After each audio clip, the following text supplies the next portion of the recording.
LaLiga eSports.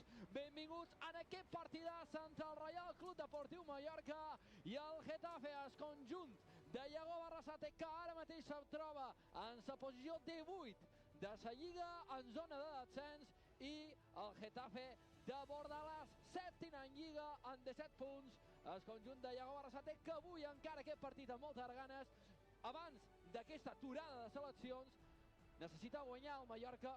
Dic necessita, tot i que queda molta lliga encara per davant, necessita guanyar per renovar-se d'energia nova, per agafar confiança i per tornar a respirar i sortir d'aquesta zona de descens que, vulguis o no, sempre crea aquells petits nervis, tot i que tornem a repetir, queda moltíssima lliga. Això és just ara, fa uns moments, d'uns instants, els jugadors del conjunt mallorquinista que avui jugaran aquí a Son Moix, arribant a l'estadi, que el partit avui se disputarà aquí a Son Moix, a casa de l'Infern, a les 6:30, tot apuntat, pràcticament estem a res de que arrenqui el partit. Tenim per davant moltíssima prèvia, moltes coses a repassar, però abans, primer, a la meva esquerra, el meu company, Jaume Rigo. Benvingut. Com estàs, company? Com està, Llorenç? Amb moltes ganes d'aquesta jornada número 12 de la Lliga. Un partit important, un partit, com bé has dit tu, queda molta lliga encara per davant, però ja començam a veure sensacions, començam a veure que ara duim una bona dinàmica, perquè no dir-ho, és vera que contra el Sevilla, dins Sevilla, vull dir, s'ha de fer una passa enrere, però duim una molt bona dinàmica i esperem que aquí com a mínim som molt facin forts i tornem en aquells bons partits que varen tenir dins Sevilla, contra el Levante aquí també a casa, encara que fos un empat. Per tant, jo vaig bastant confiat i espero que avui has d'anar arrasat i treguin els 3 punts.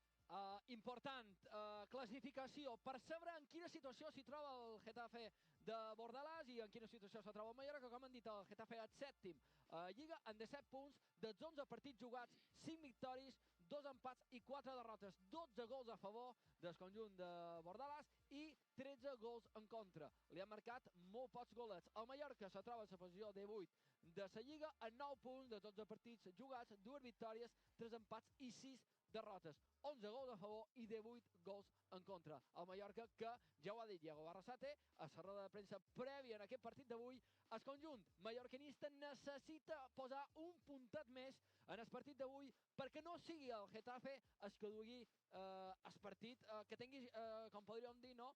El partit a les seves mans, que sigui el propi Mallorca qui domini aquest partit. Partit complicat, partit difícil. El Getafe en els seus darrers 5 partits, 2 victòries, un empat i 2 derrotes, i el Mallorca totalment igual, 2 victòries, un empat i 2 derrotes. Arriben en els darrers 5 partits molt igualats, o sigui, amb estadístiques molt igualades, però amb una cosa diferent, Jaume, i és que el Getafe, els seus 2 darrers partits són 2 victòries, davant l'Atlètic Club 0-1 a Sant Mamés i davant el Girona 2-1. En canvi, el Mallorca ve d'empatar aquí davant el Llevant, un partit que se mereixia guanyar, un partit que el Llevant se posa per davant com a pràcticament art de màgia, no? Perquè realment havia fet molt poc, i el gol que se va marcar, jo ja ho vaig dir, va ser un gol xorra, no? El gol del Llevant, tot i que el Mallorca acaba empatant el partit 1-1. I la darrera derrota dolorosa per 3-0 en la Cartuja, aquell estadi mític que tots recordam, no? Com l'estadi de la final. Dinàmiques diferents, sensacions diferents, lluny també a Lliga, però quan comença a rodar la pilota, les forces s'igualen, Jaume. Exacte. El Berguer del Getafe ve amb una molt bona dinàmica, damunt, a part d'aquests 2 partits de Lliga també, el partit de Copa va guanyar molta solvència per 0 gols a 11. Ben bona dinàmica l'equip d'en Bordalat, sabem el tipus de joc d'aquest equip, que és un equip que a nivell defensiu és dels millors de la Lliga, que és difícil guanyar-los en els duels físics, sobretot a pilota aturada. Serà un partit complicat per els de Arrasate. Esperen, sobretot, que tant en Murici com en Virgili com en Josep, la part més ofensiva, estiguin acertats de cara a porta, perquè pareix que ha de ser un partit en poques ocasions. En aquest sentit, el que has dit tu, la pilota quan comença a rodar, tots els plans moltes vegades se'n van a una altra banda, podem tenir un plan de partit que en el minut 1 te passa una cosa i te canvia tot, però esperem que, sobretot, de cara a porta estiguem molt acertats i que, sobretot, a darrere, estiguem... En el final, les 2 àrees, sempre ho dèiem, tant àrea ofensiva com defensiva, se guanyen els partits, per tant, estan encertats en les 2 àrees. Doncs bé, anem a arrencar la prèvia. Com podeu veure ja, els porters, Luka Bergström ja en el terreny de joc. Per tant, anem a arrencar aquesta prèvia amb lo important. Anem a arrencar amb els 11 titulars.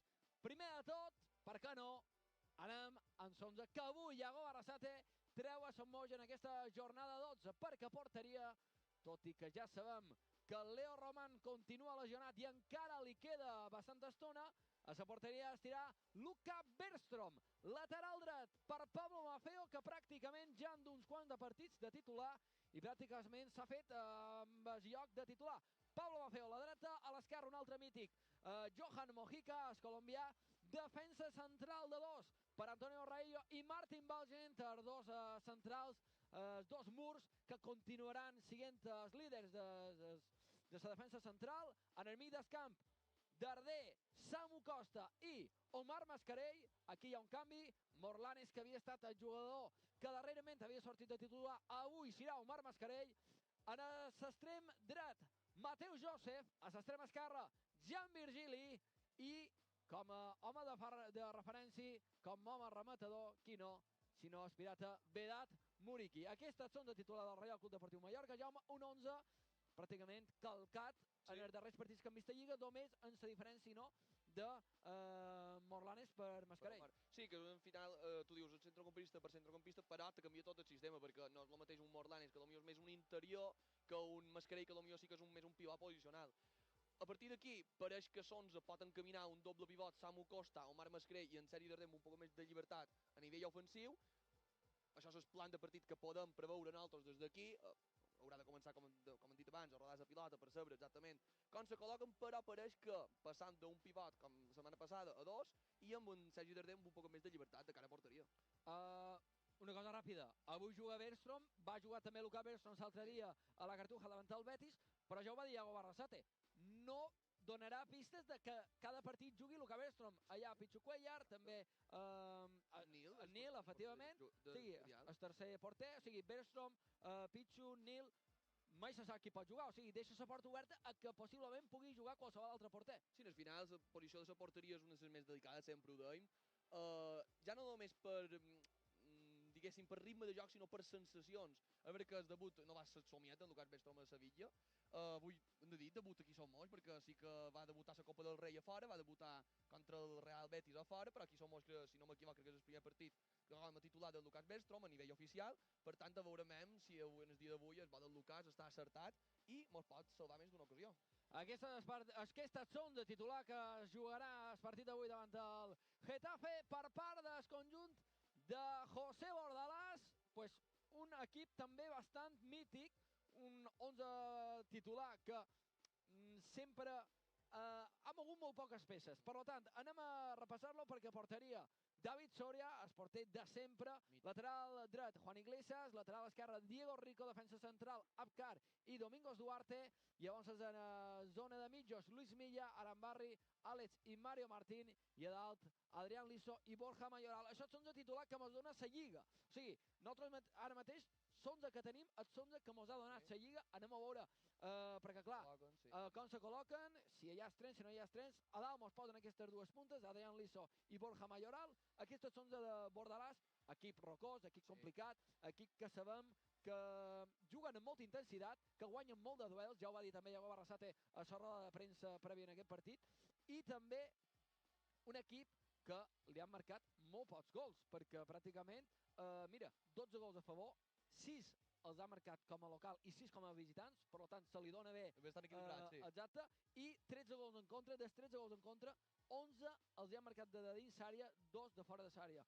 Un equip que li han marcat 13 gols i li han realitzat 117 tirs a porteria en tot el que duim de Lliga. O sigui, perquè vegis un poc de diferència, en el Mallorca, en el que duim de Lliga, li han realitzat 158 tirs a porta en tot el que duim de Lliga i el Getafe 117. O sigui, és una diferència important. És una diferència important. El Getafe de Bordalàs sabem que és un equip que atura molts partits, que pausa molts partits, però sobretot que en defensa són difícils d'entrar-hi. Exacte, ja no només a nivell, el que has dit tu, ja no només amb xuts de fora de l'àrea, que només són 2 gols, que és una estadística bastant sorprenent, és a dir, per marcar-li en el Getafe has d'entrar quasi dins la cuina, el qual és bastant difícil, el que has dit tu. És una defensa molt rocosa i en el dia d'avui encara en Gené no ha entrat dins 11 de titular. També recalcam que recuperen a Nion després d'aquella sanció contra el Real Madrid que van expulsar per vermella directa l'agressió d'en Vinícius.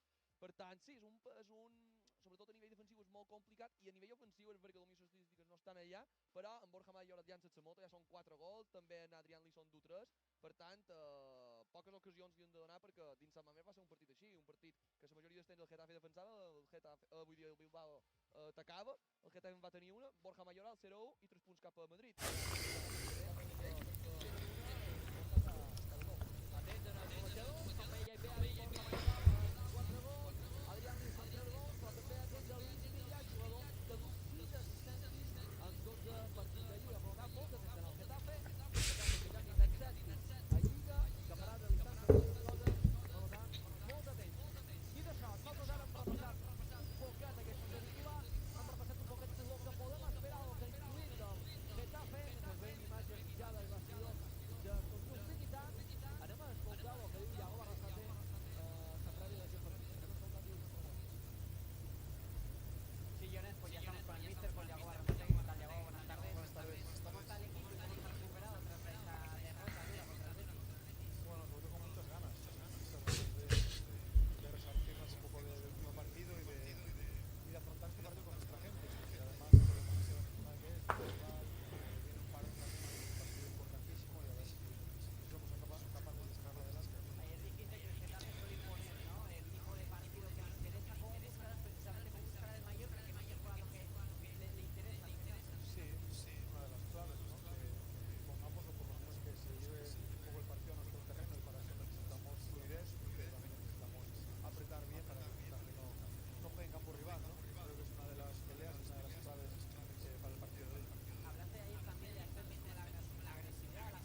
Welcome, ladies and gentlemen, to tonight's live stream. I'm going to be your host for today. My name is Daniel Armstrong, and thank you so much for joining us in today's live stream. Now, again, we have a very, very exciting matchup coming up here very soon at the Sonmarsh Stadium. We're just about 23 minutes away from kickoff, and we have plenty to talk about of this fixture out here in a lovely, lovely sunset at the Sonmarsh Stadium here in Palma de Mallorca.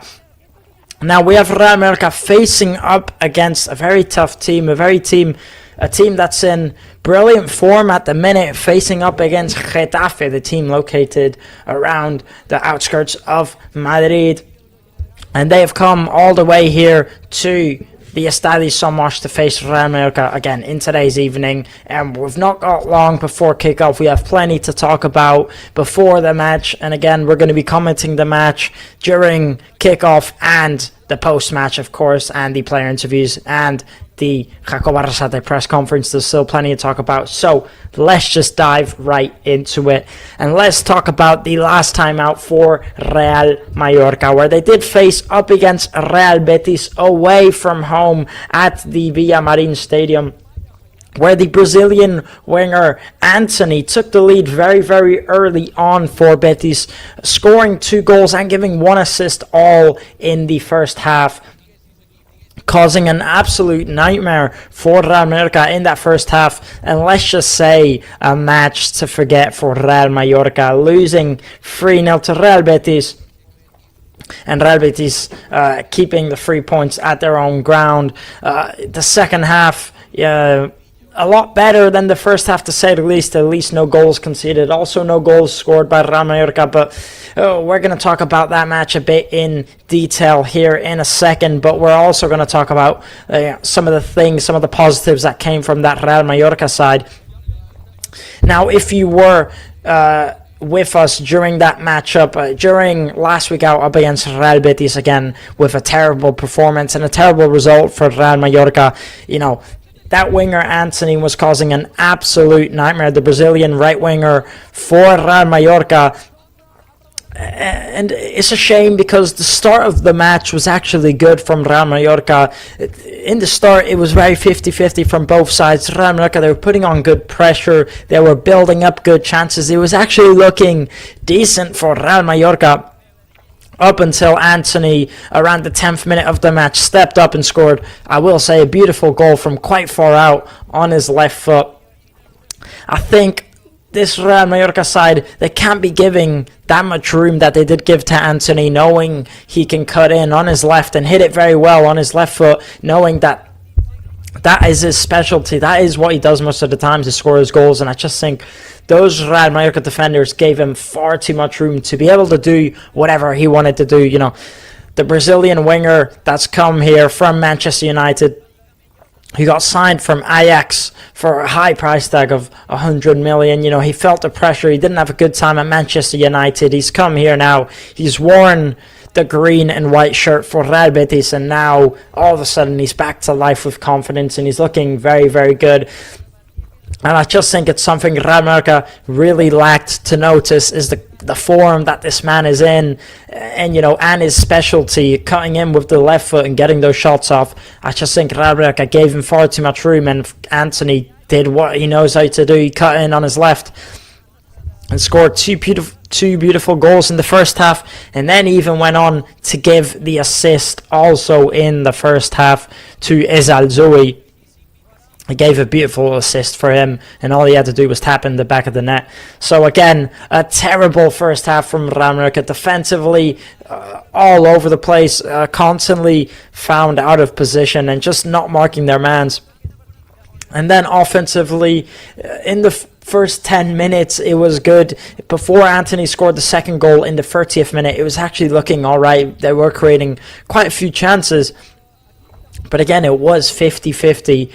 And I just think Real Mallorca really, really, really lacked in that first half, and it's one to forget. At least in the second half, they did start to look a bit better. Again, they didn't concede a goal, but Real Betis still had a few chances. They didn't concede, but they also didn't score one. It was all right. It was a bit better but still nothing. I wouldn't even say a positive, just not much to talk about in that matchup.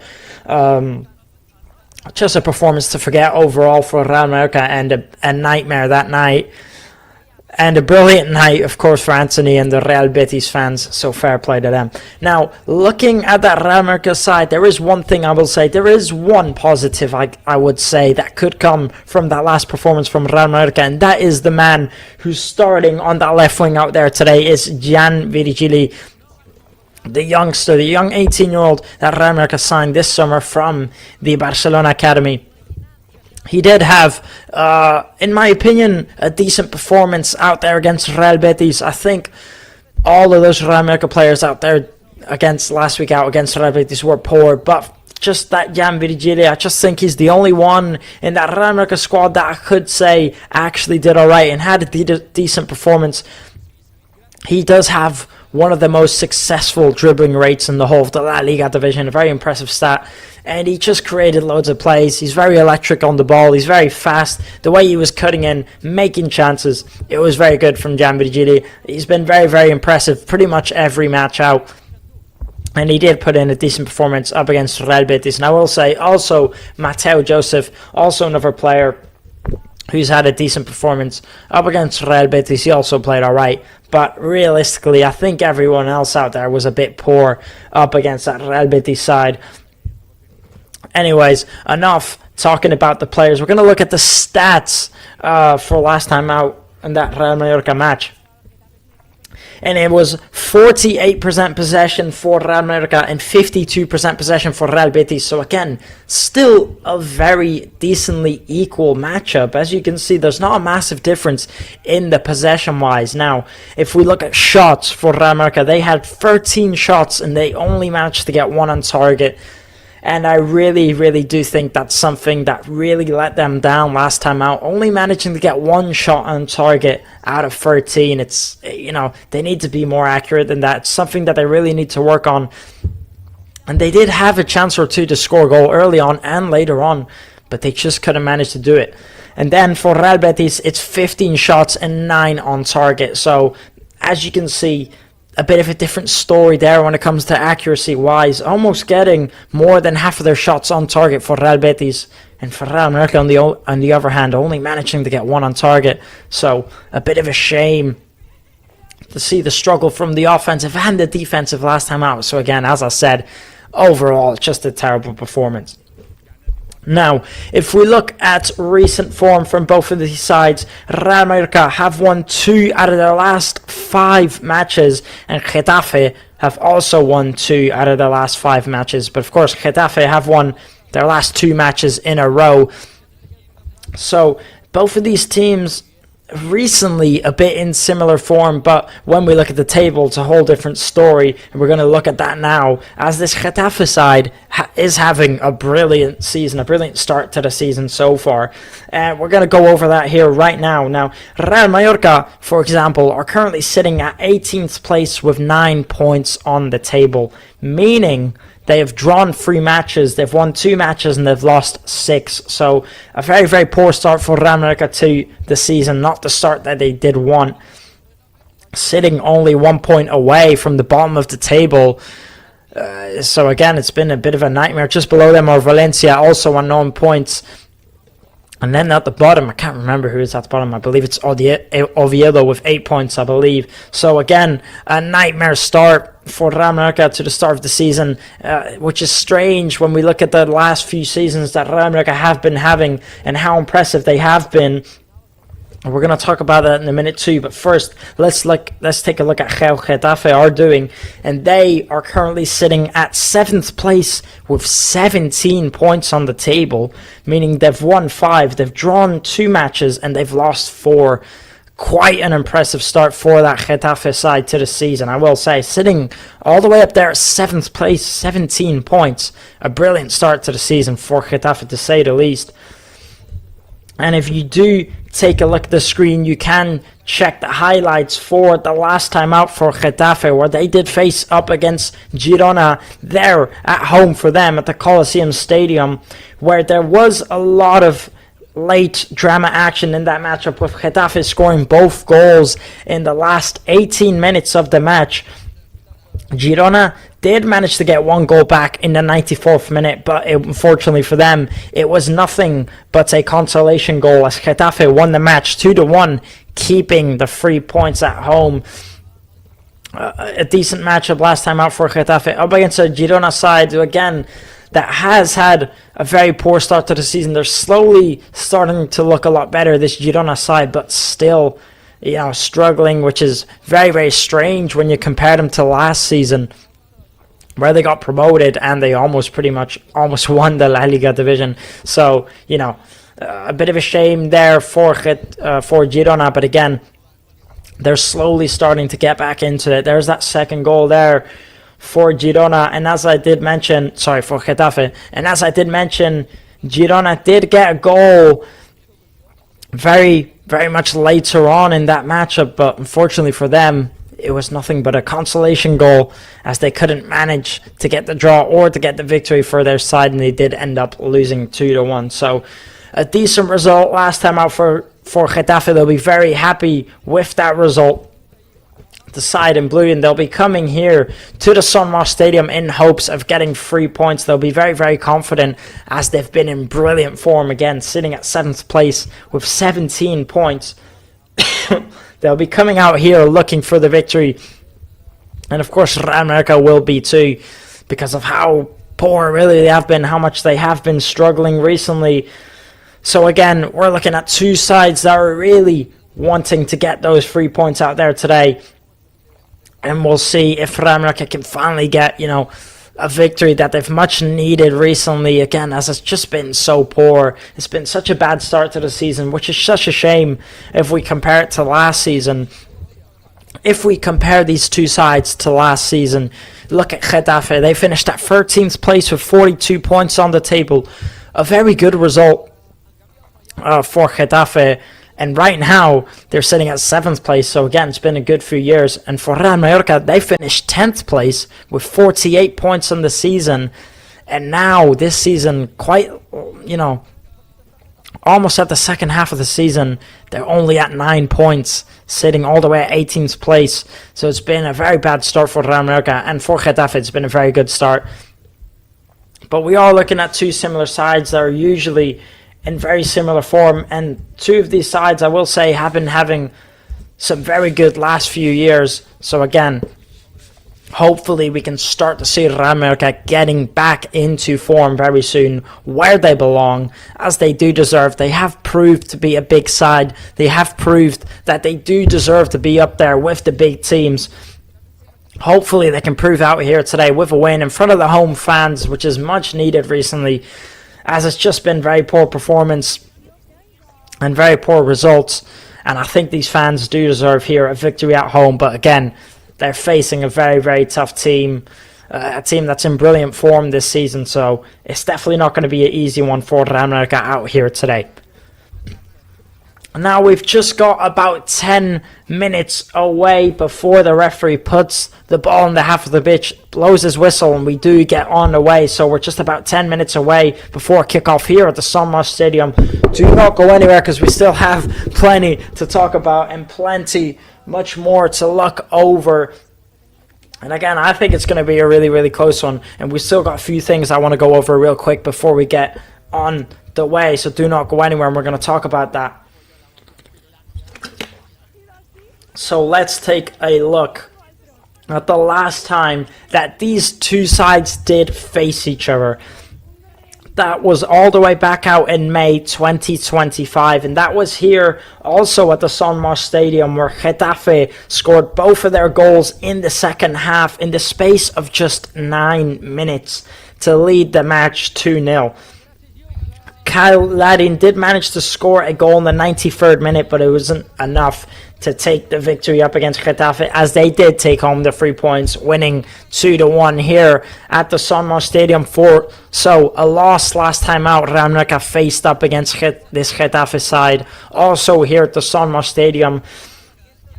And also, the player who scored for Real Mallorca is no longer here in this squad with us. He's currently out at loan at Rotterdam. So, That's some of the points to look at there for you here at the Real Mallorca Stadium. And it's something to take into consideration the last time Getafe came here and faced up against this side. But again, we're looking at two different sides this season. We're looking at two very different teams. You know, this Real Mallorca squad, there are some similar names, but there are also some very, very new names and very impressive names that help push on this Real Mallorca squad to get the victory. So hopefully they can help do that here. Now, if you do look at the screen, if you take a look at the past results between these two sides, at the last 5 matchups between these two sides, it's been 2 wins for Real Mallorca, 1 for Getafe and 1 draw, and it's always very close results. If you look at there, we're looking at 1-2 for Getafe, then you're looking at 1-0 for Real Mallorca, then you're looking at 2-1 for Real Mallorca, then you're looking at 0-0, then you're looking at 1-0.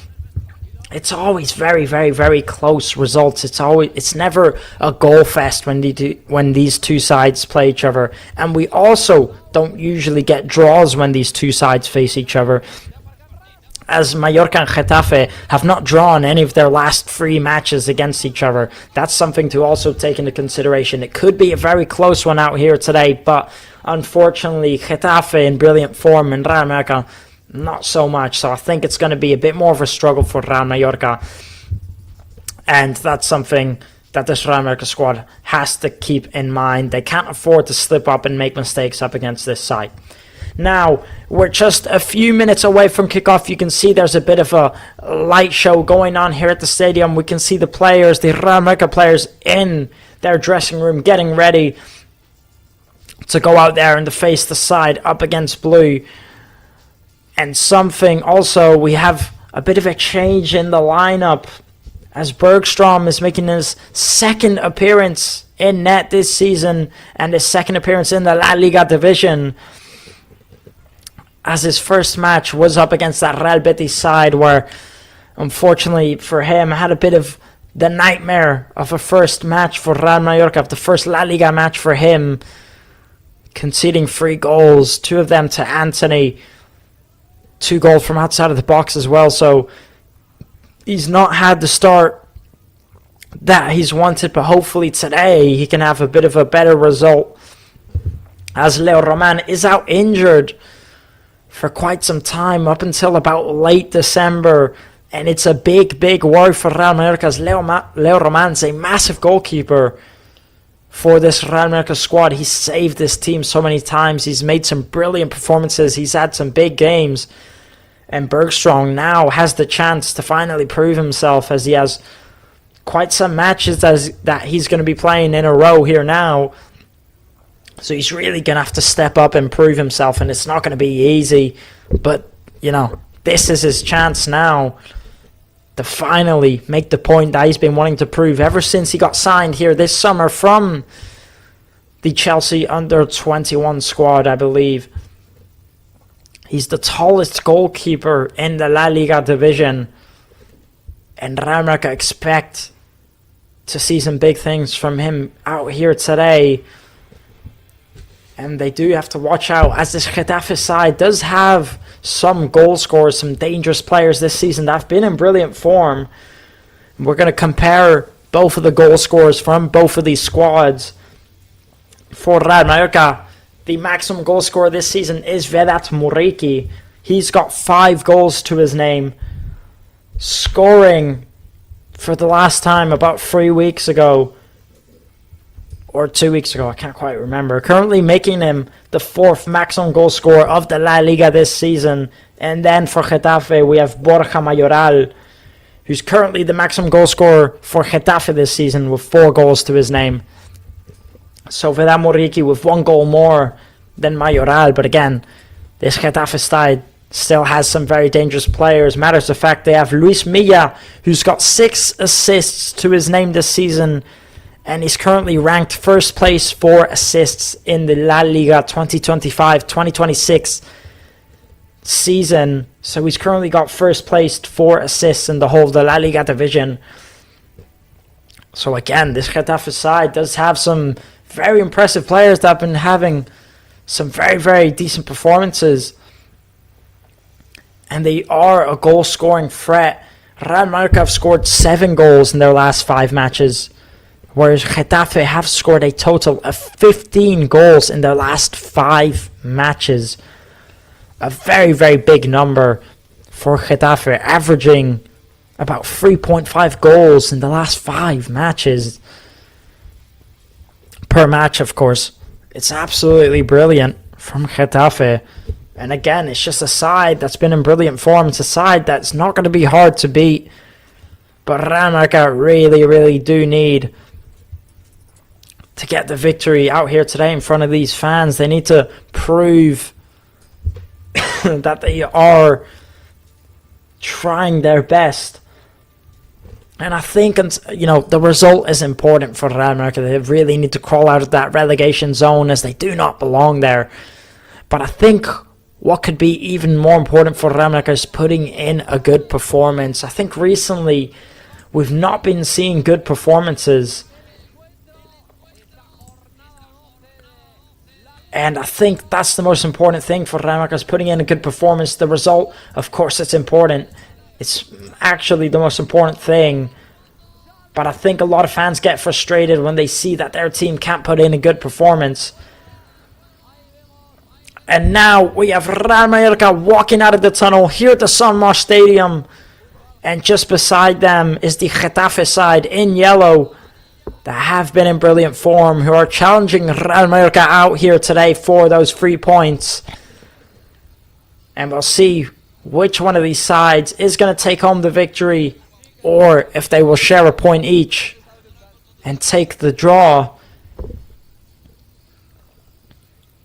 So now we have both sides coming out. Jacob Arrasate.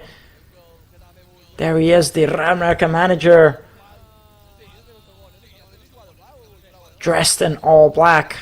I'm sure feeling very nervous out here today, as the pressure has been piling up on him this season. Of course, last season, Real Mallorca, they had a brilliant result, ending 10th place, just about 4 points away from Conference League football. It would have been the first time ever if they did qualify for that Conference League football, but they just missed out. 48 points last season. It was a brilliant result. And then the season before that, making it to the Copa del Rey final. Real Mallorca really have had some impressive last seasons. And I just think their goal for this season is to try and stay in that LaLiga division, as again, they're sitting so far below at the minute. And they just need to start to crawl out of that relegation zone and prove that they're a team that usually belong in those higher ups.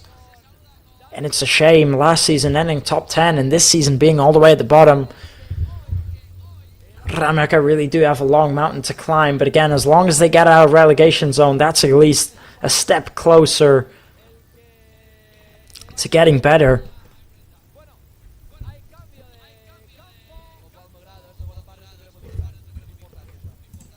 So now we have the Real Mallorca fans cheering their team on forward. And we have the typical lineup that we've seen this season. The only change we see is Omar Mascarell playing. And usually we do see Manu Morlanes playing in his position. But today, Omar Mascarell is going to be taking his place.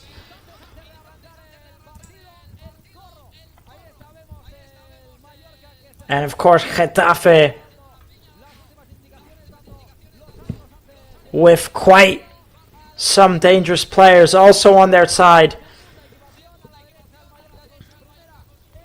Real Mallorca in the red and Getafe in the yellow.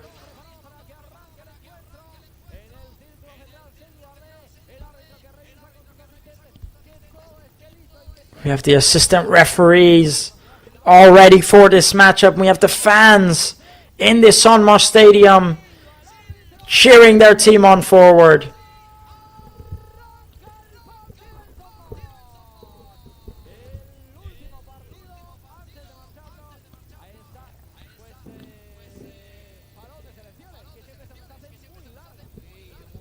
Samu Costa also picked up this month's goal of October with his stunning goal up against Atletico de Bilbao. And he did take a picture there with his trophy. And now the referee blows his whistle. And we are underway here at the Son Mas Stadium. And we have a very, very exciting one. But again, also a very tough one for Real Mallorca out here today. Again, Real Mallorca in the red and Getafe in the yellow.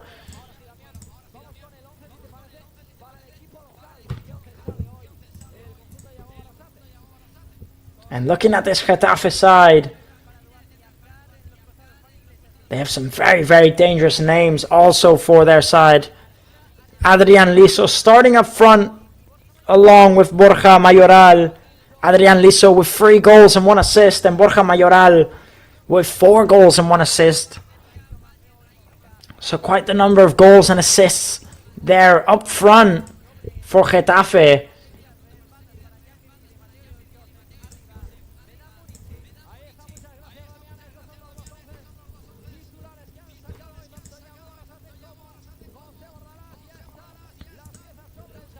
And I think this Real Mallorca side have to keep the composure, especially when it comes to the defense this matchup, as we saw how much it cost them last time out.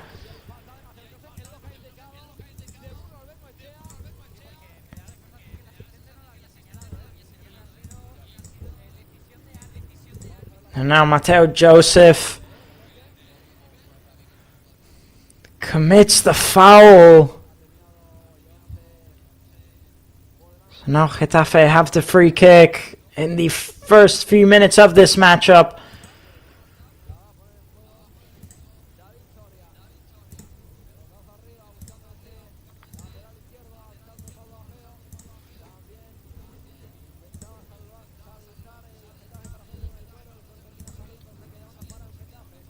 And I just think this Getafe side is really going to be putting on the pressure in this matchup.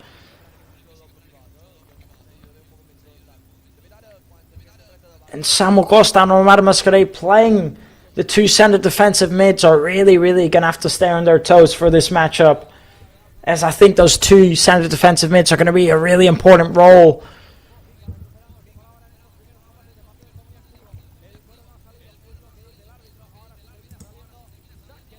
And Mojica putting on the pressure. Forcing Getafe to give away the throw-in, and Mojica is going to take the throw-in instantly. A very electric start so far from Johan Mojica.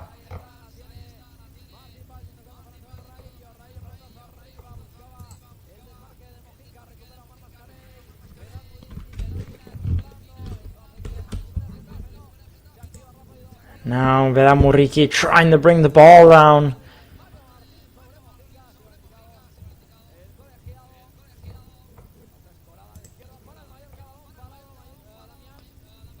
Now getting taken down here. It's going to be a free kick for Real Mallorca.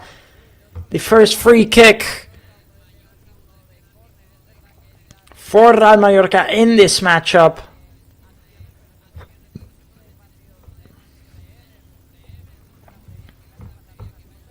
So now Real Mallorca stepping up to take the free kick. The question is, can they make anything from this?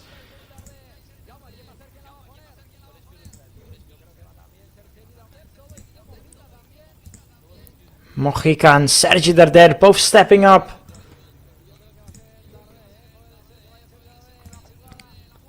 To take the free kick. Mojica ends up putting it in. And it just goes over.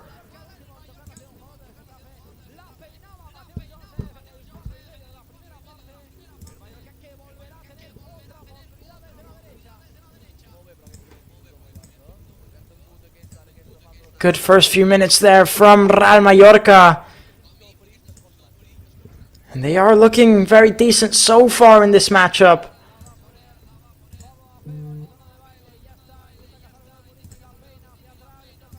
And Real Mallorca constantly keeping the possession. It's a good start so far from Real Mallorca. And now Bergstrom finally gets his first touch of the ball as Real Mallorca play all the way back to the man between the sticks.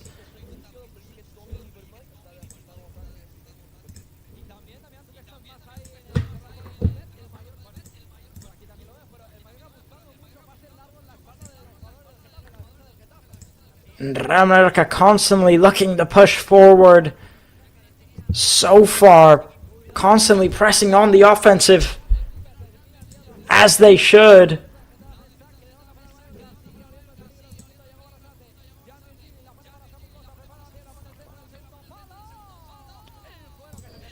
Gianvirgili trying to put in that cross in the second post, looking for that. Muriqi just can't find him.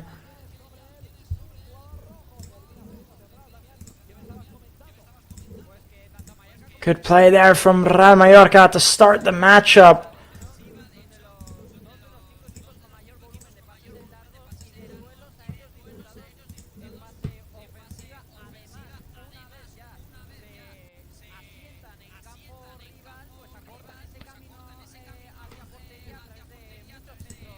So far, good start from Real Mallorca. And they're really pushing forward this side in red, and Getafe not quite sure what to do with it.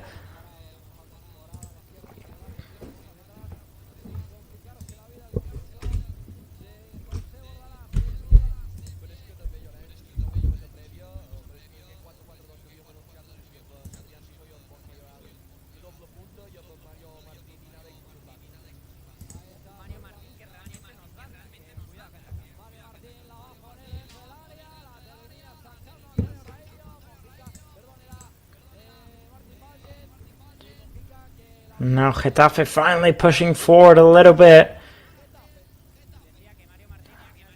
Antonio Reyo ends up clearing it.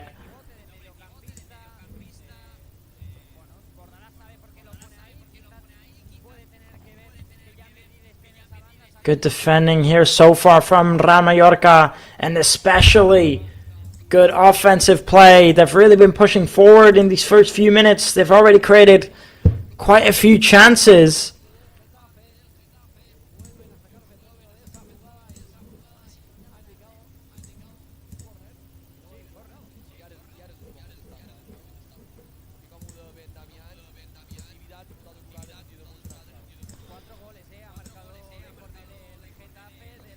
By the looks of it, it's going to be a corner here for Getafe.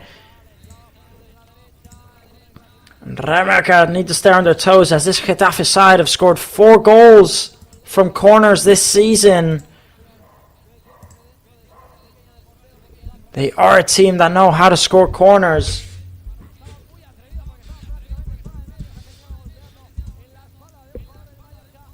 Very well cleared there by Real Mallorca, very well dealt with, but Getafe do keep the possession.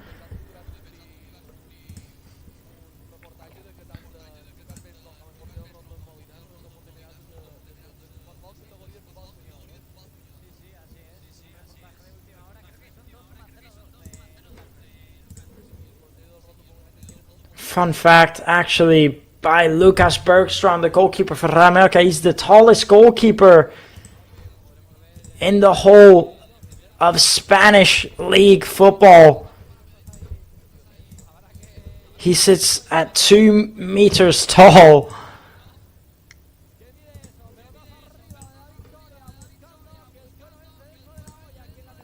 Quite an impressive stat for the goalkeeper from Finland.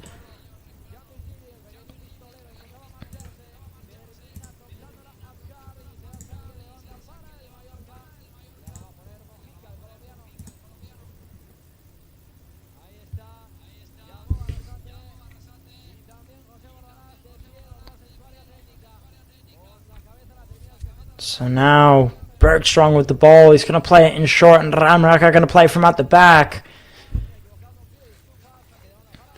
Here's Samu Costa Trying to play it into Jambirigili. Omar tries to play in a long ball. Looking for Mateo Joseph, but it goes all the way back to Soria. So now Getafe have possession. And Soria, the goalkeeper for Getafe, is going to take his time.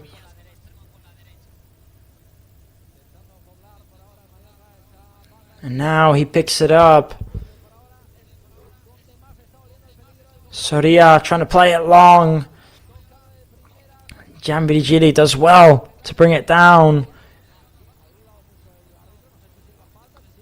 Good header into Jambirigili. He's on this left side. He tries skipping past his man. He gets the throw in. Jambirigili going for the nutmeg there. And we know how dangerous he can be, how fast he is with his feet. Samuel Costa clearing up forward. It falls to Mateo Joseph, who can't quite keep it. Samuel Costa into Jambirigili. Here's Mojica. Samuel Costa. Samuel Costa tries passing it back into Antonio Rayo, but he ends up kicking it out of play. So now giving away the throw into Getafe.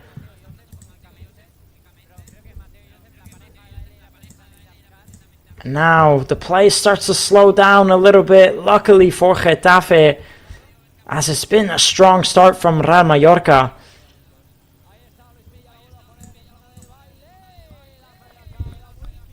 So here come Getafe now.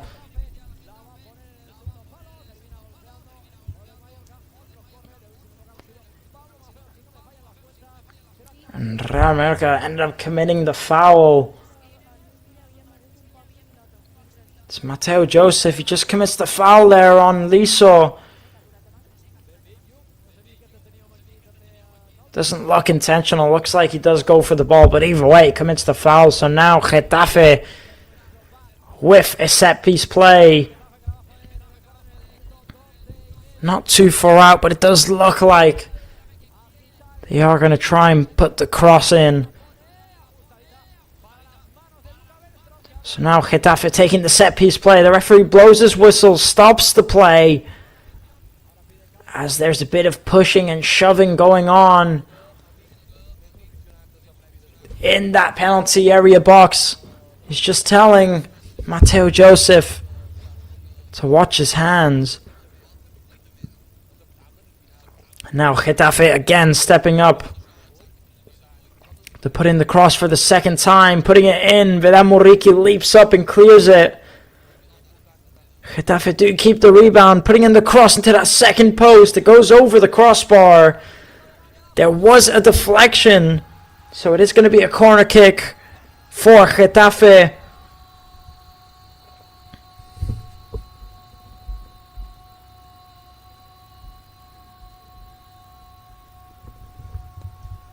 And now Milla stepping up to take the corner for Getafe. And again, Getafe have scored 4 goals from corners this season. And Luis Milla taking the corners. He's also got 6 assists this season. Ranked number 1 for assists in the whole of the league. Lucas Bergson leaps up, the tall goalkeeper, and catches it. Goalkeeper from Finland, who Real Mallorca signed this summer from Chelsea. Standing at a total of 2 meters tall. He's the tallest goalkeeper, not just in LaLiga, but in the whole of all the Spanish football leagues. And now Samuel Costa playing a lovely ball into Johan Mojica. Johan Mojica puts in the cross and it falls to Muriqi, who puts it in the back of the net. And Vedat Muriqi scores here in the Sant Marc Stadium to take the lead early on. And it's Vedat Muriqi scoring his 6th goal of the season. And what a start for Real Mallorca. What a start for Vedat Muriqi. And again, What a ball that was there from Samu Costa into Johan Mojica. And Johan Mojica, what a cross that is there, whipping it with his left foot. The low-driven cross. There's the ball there again from Samu Costa. What a ball. Mojica reads it perfectly. There's the cross there. Mojica, it falls just perfectly to Vedan Moriki. And Vedan Moriki, with his third goal of the season, not his third goal, sorry, his sixth goal of the season, that makes him the third maximum goal scorer in the La Liga division this season. And what a season he's having so far. Last season he scored 7 goals for Real Mallorca. And this season, not even halfway through, and he's already on 6. What a season the Pirate is having. The Pirate from Kosovo, who's been absolutely shining. So now Real Mallorca lead here 1-0 at the Son Moix Stadium. And the referee stops the players. One of these Getafe players have gone down, by the looks of it, with the hands on the back of his head. Jacob Arrasate complaining to the referee, not quite sure what it is he's complaining about. He doesn't look very happy. So much happened now in that last minute. I didn't quite see what happened. There's the replay there. Antonio Rayo, he just leaps up to get the header. And he just bumps into Liso. Adrian Liso. So the referee stopped the play as it was due to a head injury. And now the first 16 minutes in, Real Mallorca off to a brilliant start. And this is the exact start that Real Mallorca would have wanted to this match. And I think it couldn't be any better at the minute. So now they just have to try and keep it up. Here come Getafe, finally in possession with the ball, trying to play it to the left-hand side, but Pablo Maffeo gets there first. He does give away a corner.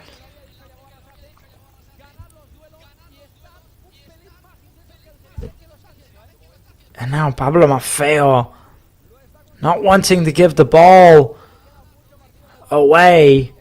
Quite lucky to not get booked there, Pablo Maffeo.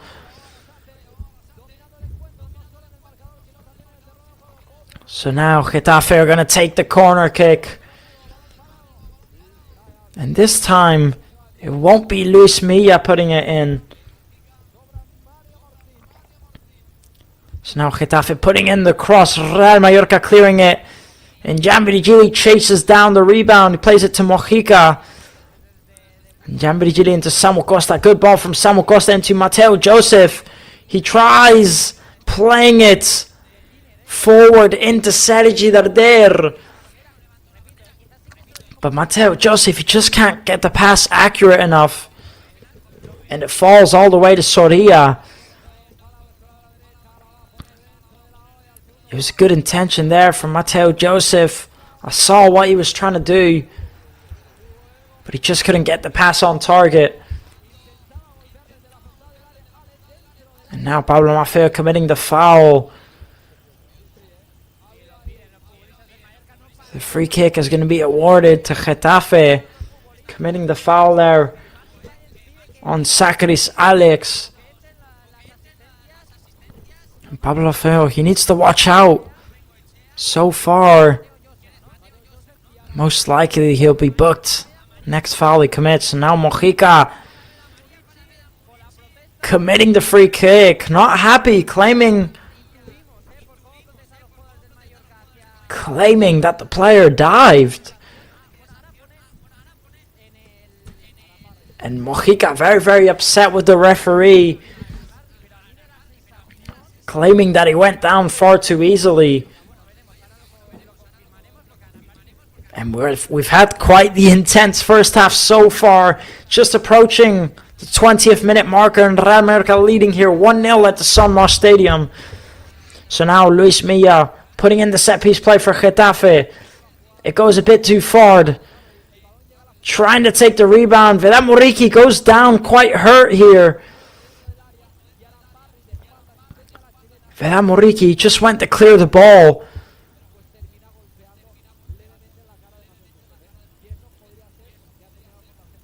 It wasn't Vedat Muriqi that went down in the end. It's actually Mateo Joseph. He's got his hands on his head.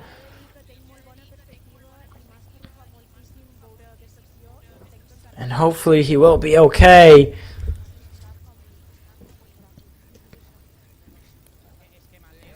And the number 8, Arambari, does pick up a yellow card for committing the foul on Mateo Joseph. It just looks like he goes for a bicycle kick. And I'm not quite sure if he connected with Mateo Joseph on the face or not. But either way, let's take a look at the replay here. Taking a look. Just looks like he could have scraped him on the face. Maybe with the end of his boot. Obviously, it was not intentional. It's just going to be a yellow card for Arambari. And Mateo Joseph is back on his feet. And by the looks of it, he will be okay. So the play will continue. Although, I will say, he has spent quite some time on the ground. Let's take a look at the replay here from the first goal. Again, the ball from Samu Costa is absolutely lovely. And then the cross from Johan Mojica. Such accuracy on that cross. It falls perfectly to Vedat Muriqi. All he has to do is get the shot on target. And the Pirates scoring his 6th goal this season, making him the 3rd maximum goal scorer in the whole of the LaLiga division this season. He's been in absolute brilliant form.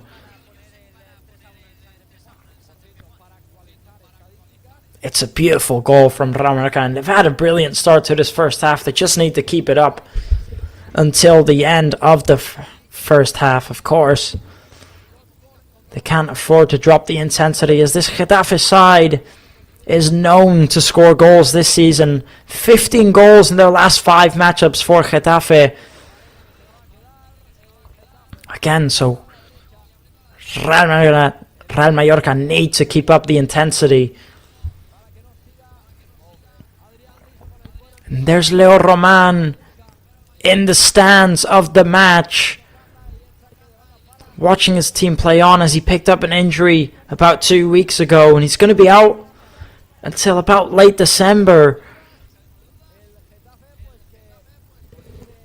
Lucas Bergstrom taking his place in net at the minute. A very important role he's picked up, as Leo Roman, as we all know, a huge goalkeeper, one of the best in my opinion in the La Liga division.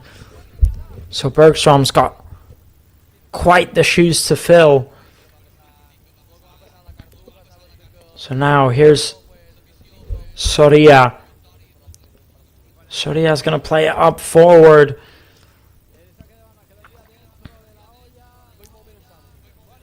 And now looking for Mayoral. They couldn't quite find him. Martin Valgent clearing it. Now Getafe trying to bring it down. Both of these teams just can't keep the ball down at the minute. Getafe end up keeping it. Here's Martin. Martin playing a lovely ball into Liso. Liso tries taking it down this right hand side. Liso, he gets taken down. But the referee didn't award the free kick, as he was challenged by Antonio Raillo. Instead, it's going to be a throw-in for Getafe. And now Adrian Liso on the ground here. He is back up on his feet, so he will be okay. Now Getafe with potentially a very dangerous throw-in.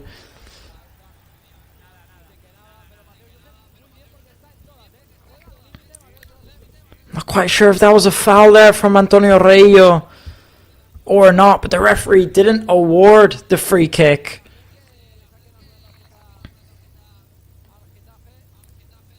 So now a throw-in for Getafe.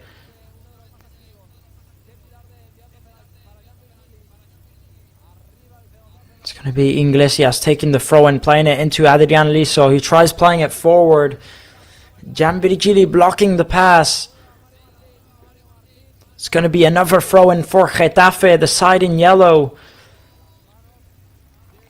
And we're just about to hit the 25th minute marker.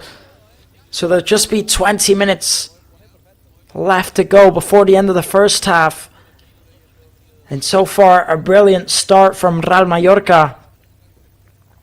But Getafe are slowly starting to get possession. But still, Real Mallorca defending very well. Here's Lucas Bergstrom. He's going to play it up forward. Mateo Joseph almost finds the ball. He tries to take it forward. He does get taken down. The referee doesn't award the free kick. And Getafe take their throw in quickly.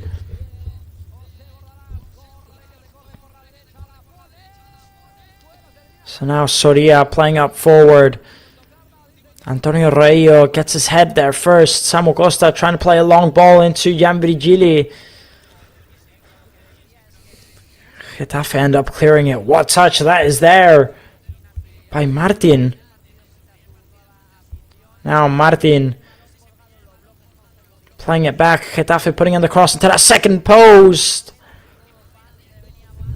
They do get on the edge of it, but it goes right into the hands of Lucas Bergstrom. Not enough power on that shot.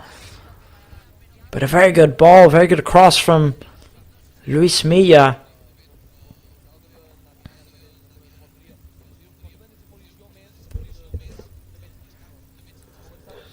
So now, Real Mallorca in possession.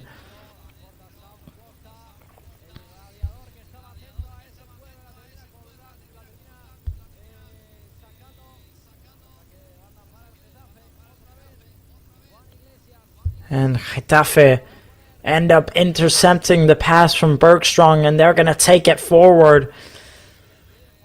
Playing it into Adrian Liso. Adrian Liso putting in the low cross. Almost getting on the edge of it.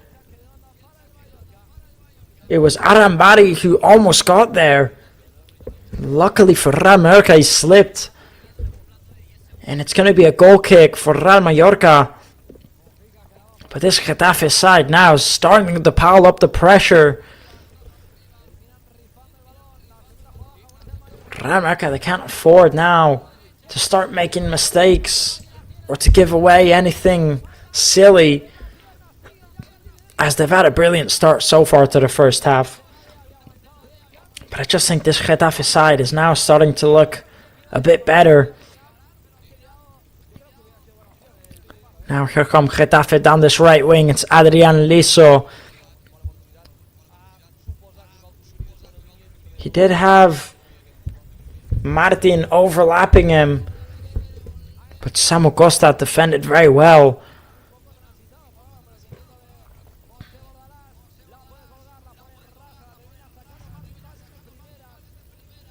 Now Iglesias taking the throw in. And Getafe give away that chance. It's Mario Martin who just couldn't keep the ball in play for Getafe. So now it's going to be a throw in for Real Mallorca.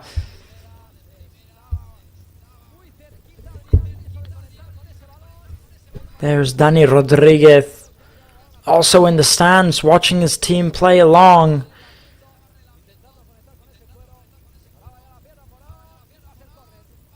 Now playing a lovely ball into Gianvirgili. Here's Gianvirgili. What can he do from here? He's going to stop. He's going to cut in. Trying to put in the low cross. He doesn't find anyone. And maybe Gianvirgili just slowed down a bit too much there. And now Getafe could potentially break. Here's Mario Martin. Iglesias. He's going to play it back to Abkar. Now Abkar into Arambari. Here's Getafe down this left wing, trying to put in the cross. It's cleared by Antonio Raillo. Here's Duarte playing it short.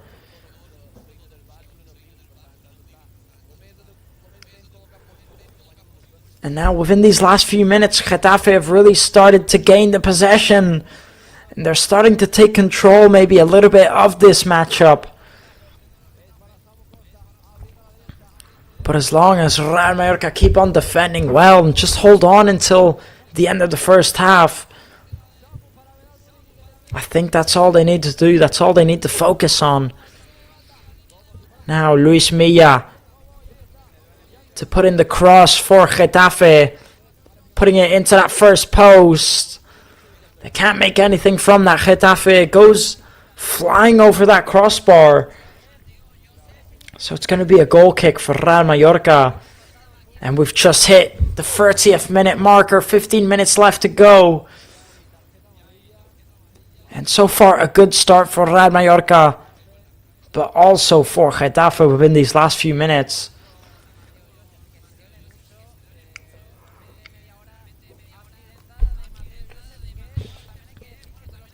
And you're never quite sure what to expect with these type of matchups.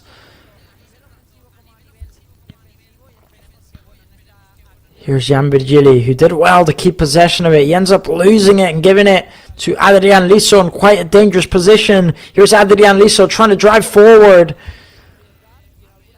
Good defending by Jan Virgili. Samu Costa helps him and they both end up clearing the ball. Playing a long ball into Vedat Muriqi. Vedat Muriqi just slows down the play, looking for support. He plays it back into Jan Virgili. Jan Virgili now out wide.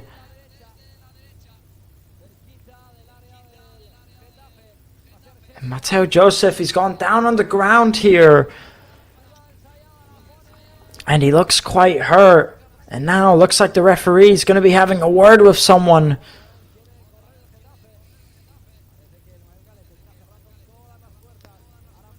And Mateo Joseph, he does have his hand on his knee. He looks quite hurt. We'll take a look at the replay. He just got taken down there before Samu Costa played the long ball into Muriqi. As you can see,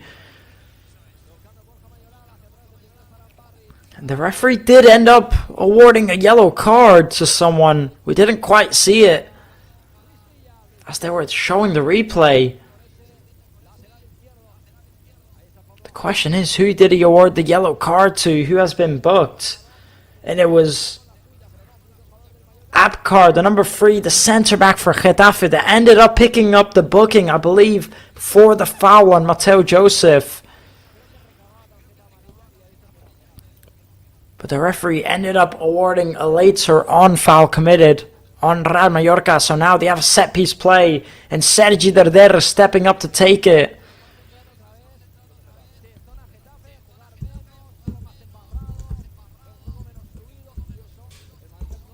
So now Sergi Darder trying to put in the cross. Not enough height on that.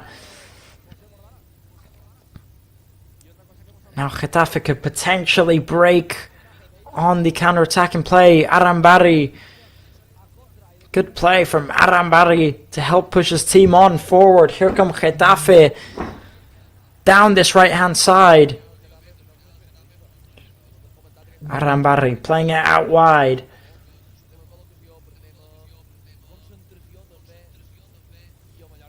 Here's Luis Milla. Luis Milla again taking it down that left-hand side. And Getafe are starting to create more of their danger down this left-hand side. As mostly they've been playing it down the right. And Sergi Darder, he tries to break. Getafe end up committing the foul. It's Alex Sacris who just committed the foul on Sergi Darder. Nothing too serious. He is back up on his feet.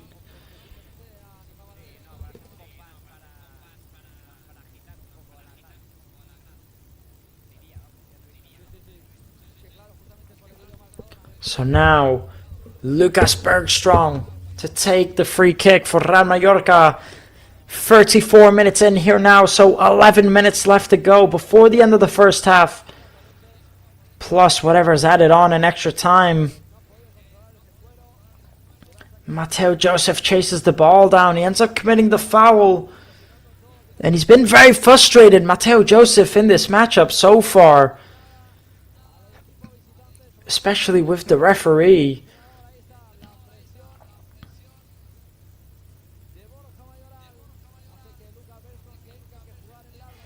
So now Getafe trying to take it forward. They end up kicking the ball out of bounds.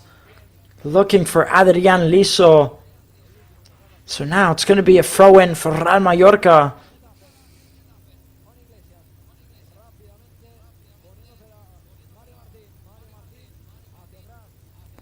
Now here's Johan Mojica. Samu Costa kicks it up forward. Not quite sure what his intentions were there, but he ends up kicking it out of bounds, giving away a throw-in to Getafe.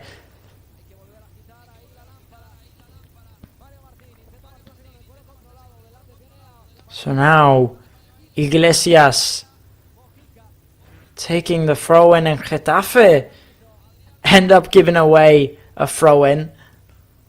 And it's both of these sides just constantly giving away throw-ins to each team. Now Mojica taking it quickly into Antonio Rayo, and he's going to play it back to Martin Valgent. And Real Mallorca are going to restart that play as they take it all the way back to Bergstrong.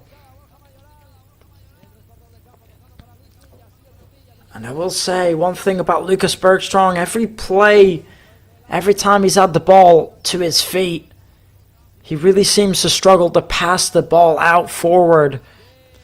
He can't quite seem to get his passes on target.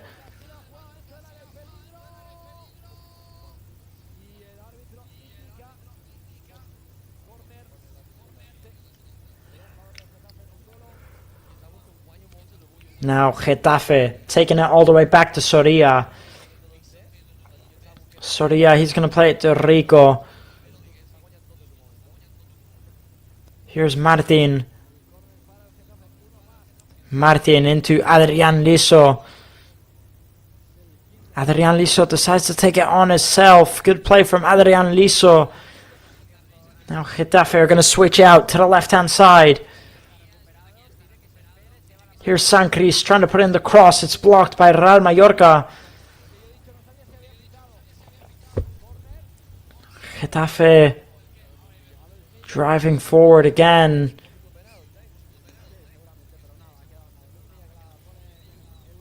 Slowly looking for a way through. Here's Sancris on the left-hand side. He puts in the cross. Samu Costa getting his head on it. Taking the shot off. The shot was blocked. And now the ball's just bouncing all over the place.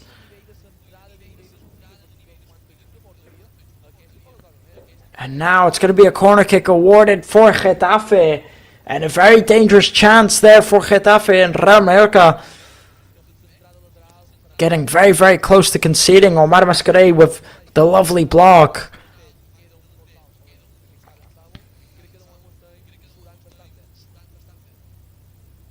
And he just got taken down there by Pablo Maffeo.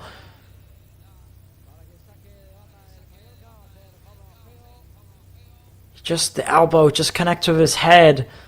Obviously doesn't look too intentional. Either way, Luis Milla is going to step up to take the corner kick for Getafe.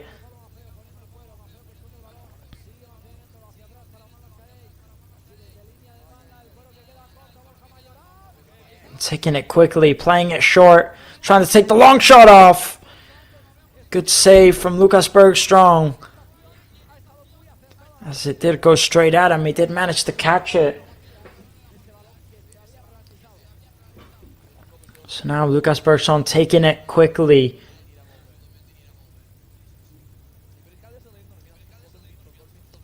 Getafe not taking any chances. And Iglesias kicks the ball out of bounds, so it's going to be a throw-in for Real Mallorca. And there's not long left to go now. Just 6 minutes left before the end of the first half.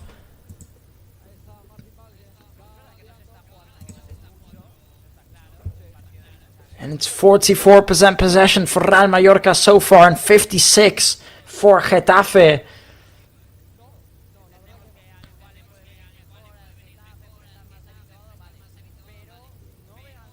Now putting in the throw in. Real Mallorca. Here's Pablo Maffeo. He plays it back to Omar Mascarell. Omar is going to take it all the way back to Lucas Bergström. The pass almost falls short. And he did very well to come off of his line, Lucas Bergström. As if he didn't come off his line. It could have been a 1v1 chance for Getafe. A dangerous, very dangerous pass back from Omar Mascarell. Sergi Derder just got taken down there. It's going to be a free kick for Real Mallorca.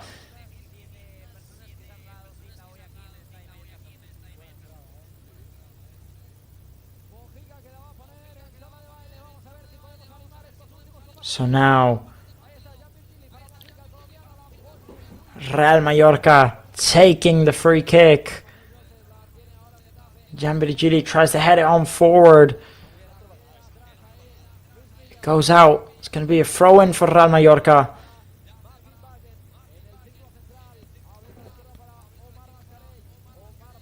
So far, a very good first half for Real Mallorca, especially those first 20 minutes where they were constantly creating a lot of danger.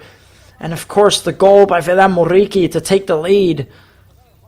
It's been a very good start to the match.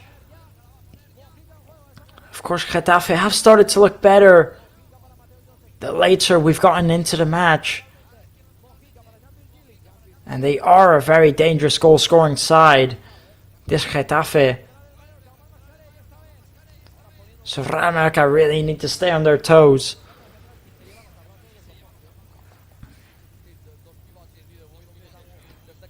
Now Johan Mojica taking the throw-in for Real Mallorca.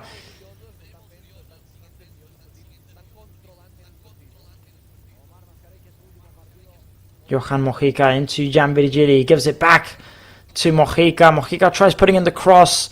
A bit too much whip on it as it goes over that second post. Getafe pick it up and try and break on the counter-attack, but Samu Costa keeps it. Real Mallorca taking it all the way back. Restarting the play. Here's Mojica into Gianvirgili. And Gianvirgili tries to take it on himself. He does get the throw-in for his side. And there's been very little times that Gianvirgili's dribbles do not work out. Again, he has one of the highest percentage rate in successful dribbles in the La Liga division so far. Tries skipping past his man. Doesn't work there. Good tackle from Omar Mascarell. And Adrian Liso still on the ground there. He gets back up. It was a brilliant tackle from Omar Mascarell to get the ball.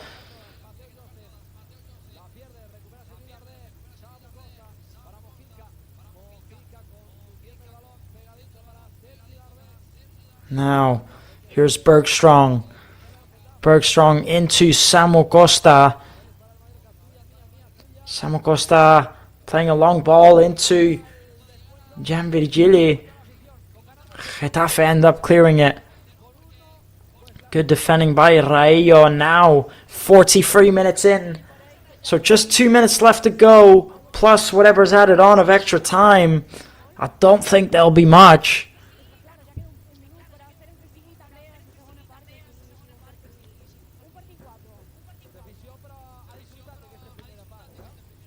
So now we'll see if this Getafe side can create any more danger for Real Mallorca before the end of the first half, or if we'll go into the second half with Real Mallorca leading 1-0. Now Getafe in possession of the ball, playing out wide to Iglesias. Iglesias looking for Luis Milla. It doesn't work out for them. Here's Mateo Joseph. He plays it into Derder. Samu Costa back to Mojica. Mojica takes it for himself. Sergi Darder losing the ball in a very dangerous position. But it's good defending from Real Mallorca. Here's Mojica into Darder. Darder into Muriqi. Muriqi back to Darder. Sergi Darder slows the play down and plays out wide to Pablo Maffeo. And now taking it down this right hand side. Here he is, Pablo Maffeo. Trying to take it forward. Good tackle by Getafe. Good tackle by Iglesias.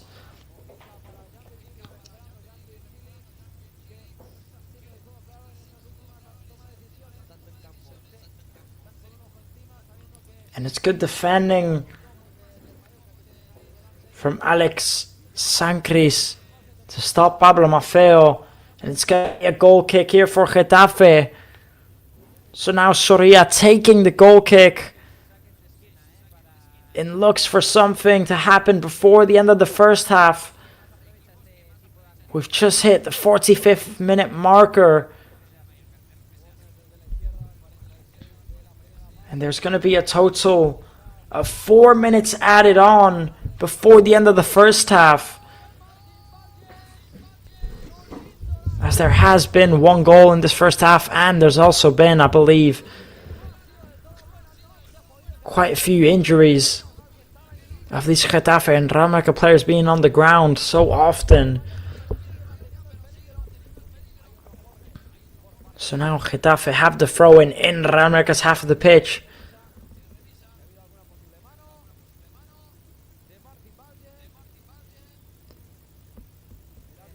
And this Getafe side, they just don't seem to be creating much danger for Real Mallorca. I think, and taking on the shot here, very courageous effort. There was a deflection on it, so it is going to go out for a corner kick for Getafe. And again, as I was just mentioning, they just seem to be lacking in connecting passes, this Getafe side. And I think they're lacking quite a bit in decision making. And they just can't make anything really work so far in this first half. They've not really had any chances. So now putting in the cross, Getafe. Now I can't quite see the ball, but it's been cleared off the line by the looks of it. And there were so many people in the crowd there, I couldn't see what happened. But it's good defending by Real Mallorca. What chance that was there for Getafe. And now putting in the second cross here, Luis Milla.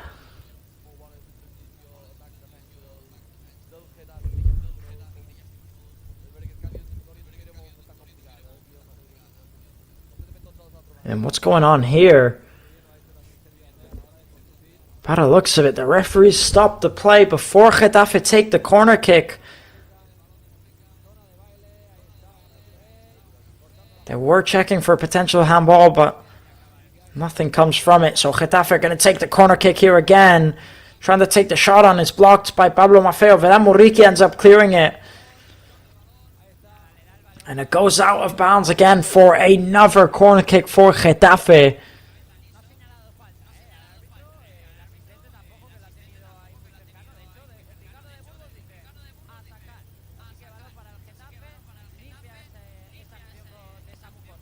Now putting in the cross, and again Getafe every time looking for that first post, but they can just make not much from it. And Real Mallorca could potentially break on the counter-attack. It's Mojica. He plays it into Gianvirgili. Gianvirgili getting surrounded, but he does well to get the throw in here, Gianvirgili. And again, it's not very often he loses possession of the ball. Now here comes Mojica taking the throw in. By the looks of it, he's going to throw it all the way in that penalty area box. Getafe end up clearing it. They do get the throw in for their side. Samu Costa leaping up to get the clearance. Not quite sure if the referee awarded the foul or the throw-in, but Samu Costa not happy, telling Adrian Liso to get on his feet. Not quite sure there's much on that. So the referee awarded the throw-in in the end. And now Mateo Joseph just gets taken down.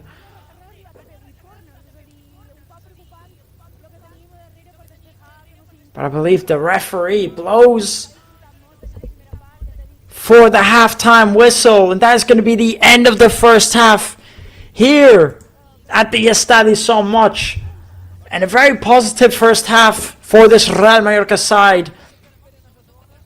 Especially in those first 20 minutes. Again, it was very, very good from Real Mallorca. Offensively, they were flying. They were constantly attacking.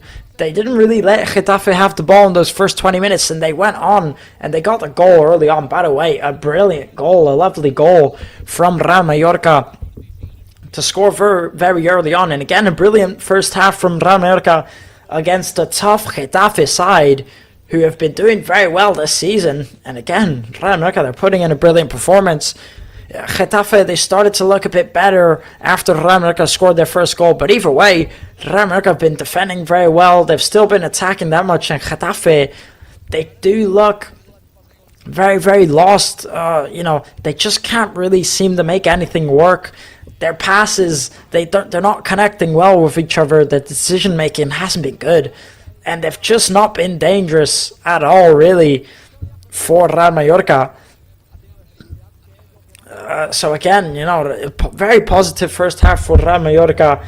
Vedan Muriqi, of course, scoring the only goal for Real Mallorca, making it his 6th goal in the La Liga division, making him now the 3rd maximum goal scorer of the whole of the La Liga division. So a man in brilliant form.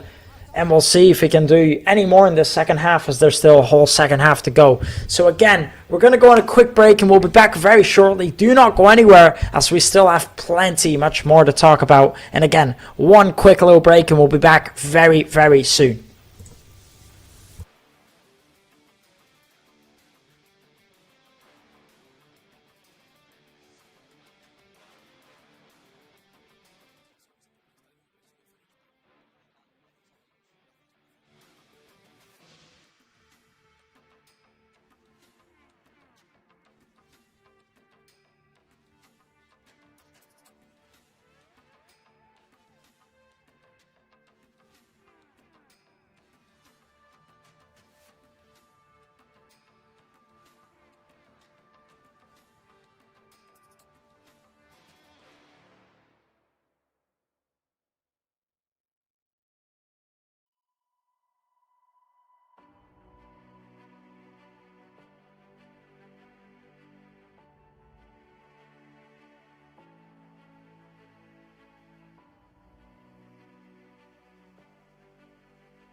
Pues ya estamos aquí de nuevo, preparados para esta segunda parte que seguramente va a ser emocionante, intensa. Los protagonistas que ya están en el terreno de juego, el Getafe y el Mallorca que ya están allí. No sé si habrá cambios o no habrá cambios. Para eso hay que encomendarse a nuestro compañero Damián, que no sé si ya está preparado para hablar con nosotros o no. Damián, ¿nos escuchas o no nos escuchas? Parece que no. Pues no nos escuchamos, Damián. Parece que no hay cambios ni por parte del Getafe ni por parte del Mallorca. Los protagonistas que están en el terreno de juego. Ahora recuperaremos y hablaremos con Damián, hablaremos con Yup. Estamos por todo en Somos. Tenemos diferentes zonas donde podemos saber de primera mano todo lo que está pasando allí, pero lo más importante es lo que está pasando en el terreno de juego. Y en el terreno de juego, Borja Mayoral, que ya ha puesto el cuero en el círculo central, el árbitro que mira a la derecha, mira a la izquierda, revisa con sus asistentes que todo esté en orden y a punto, y el árbitro dice que ahora, y ha sido Luis Milla quien ha puesto el balón en juego. Arranca la segunda parte de la jornada 12, donde el Mallorca por ahora sigue ganando con este marcador de 1-0.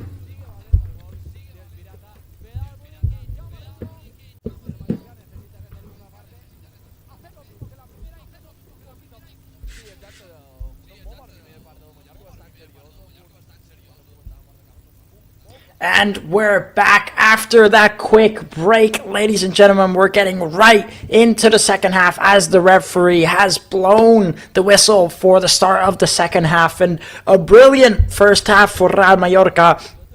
Vidal Moriki with the only goal of the first half so far. So Real Mallorca winning 1-0 here at the Son Mas Stadium. And again, a very good performance, a very good first half, very positive. You know, first 20 minutes, it was brilliant from Real Mallorca. They were constantly creating chances, constantly going for it. Getafe were nowhere to be seen. And then I think Getafe slowly started to get back into it. I just think Real Mallorca dropped the rhythm just a little bit. But even so, they were still looking good. Getafe, they weren't looking very dangerous at all. They did manage to get a bit better, but in general, they weren't looking too dangerous.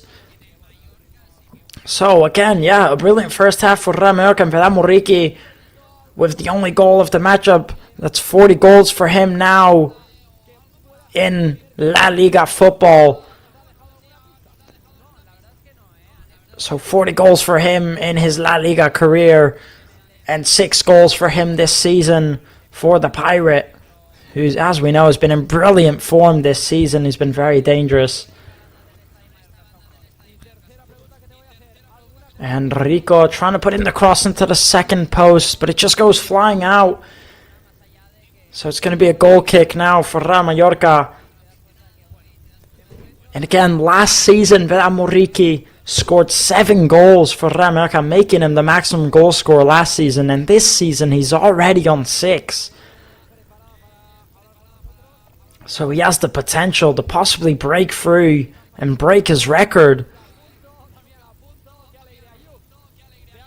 And what a striker he's been for Real Mallorca throughout the years. And not just for Mallorca, also for his national team, Kosovo. And he's a big player, and he's mainly Real Mallorca's main dangerous target, the main goal scorer. And of course, with new additions to the squad this season, Real Mallorca just keep on getting more dangerous up front. But I just think this season it's really been the lack of defense at the start of this season. It's been really poor. And usually Real Mallorca's defense is their strongest point. Just last season, I mean, if we take a look, the most solid thing Real Mallorca had was their defense. And now this season, it's almost like it's the other way around. They have a good attack, a very good midfield, and a poor defense. They just need to work on that, Real Mallorca. So now both teams battling for the ball, constantly in the air. Omar Mascaré against Liso. Real Mallorca end up keeping it and playing it all the way back to Bergstrong. Bergstrong, who's going to try and play a long ball into Jan Mirigili. And again, Bergstrong has attempted those passes so many times. He just can't seem to make them work, those long balls.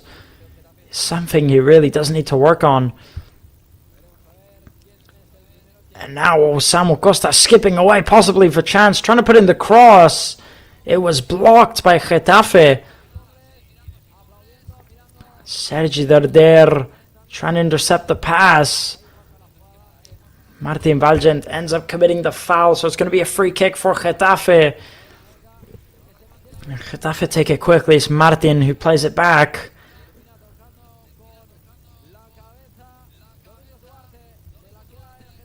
So now Iglesias playing it into Duarte.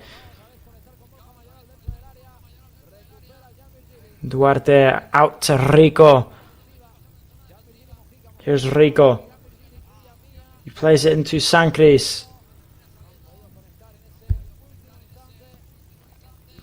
Just getting taken down by Pablo Maffeo. Mario Martin gets awarded the free kick.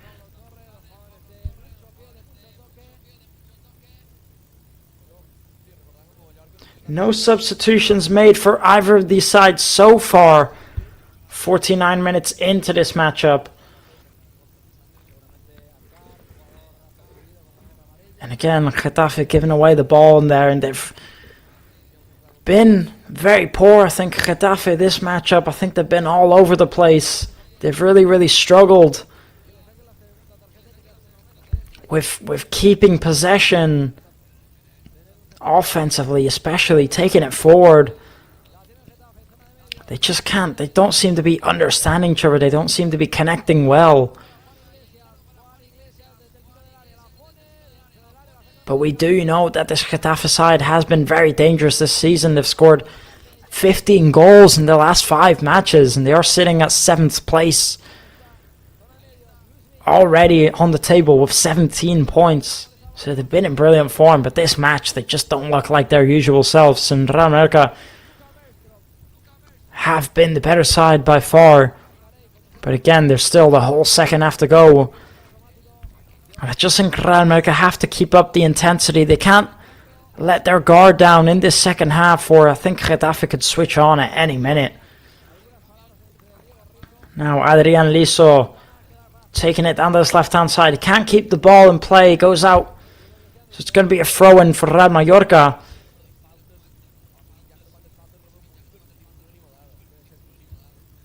And now Pablo Maffeo.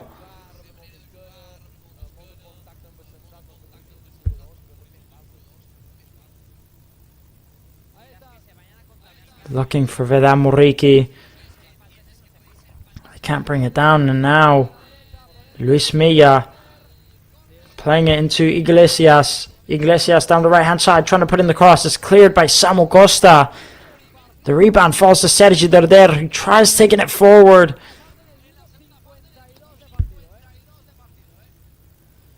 Mateo Joseph just doesn't have the pace to get away there. Getafe trying to put in the cross again. Bergstrong gets there first. Now he plays it quickly. Here's Vedam Muriqi. Claims the free kick. Vedam Muriqi as Rico pulling on his shirt.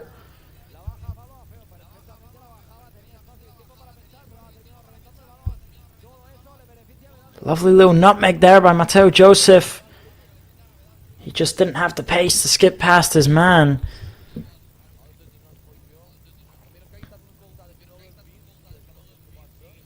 So now Martin Valgent taking the free kick. It falls to Sergi Darder in the end. He can't keep it. Here's Pablo Maffeo into Sergi Darder. Trying to put in the cross. It's blocked by Iglesias. By the looks of it, we have quite the amount of Real Mallorca players going to warm up. So maybe soon Real Mallorca to make their first substitutes. But until then, Sergi Darder is going to put in the corner kick for Real Mallorca.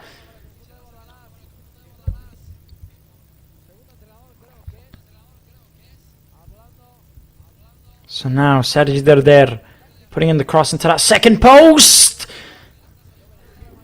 And luckily for Getafe, Sorria got there on time. Good header from Antonio Raillo.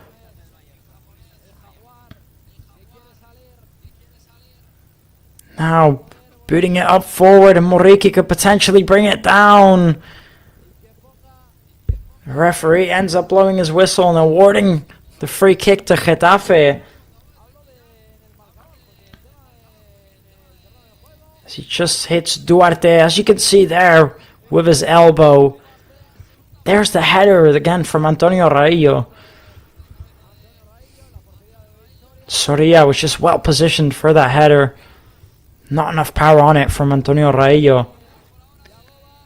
Either way, a very good chance for Real Mallorca.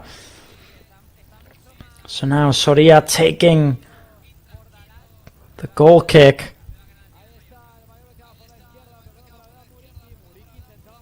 Rico to take the throw in for Getafe. Luis Milla switching it out to that right hand side. Getafe trying to take it forward, but it's Johan Mojica who's there to cut out the pass. As Real Mallorca try and break on the counter-attack for the second time with Mateo Joseph. They just can't make it work. Getafe gained the ball back, and so far in the second half, Getafe have had quite the high amount of the possession.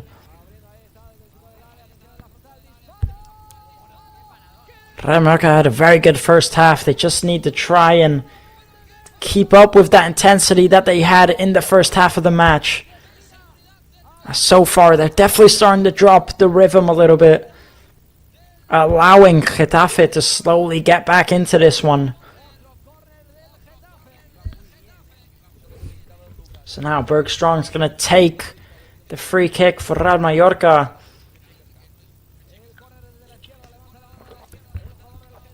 And both teams have plenty of players warming up, so potentially to make substitutes very soon from both of these sides. Now Mario Martin into Rico.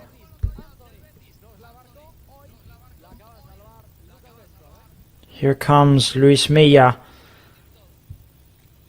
Here comes Rico. Rico into Luis Milla.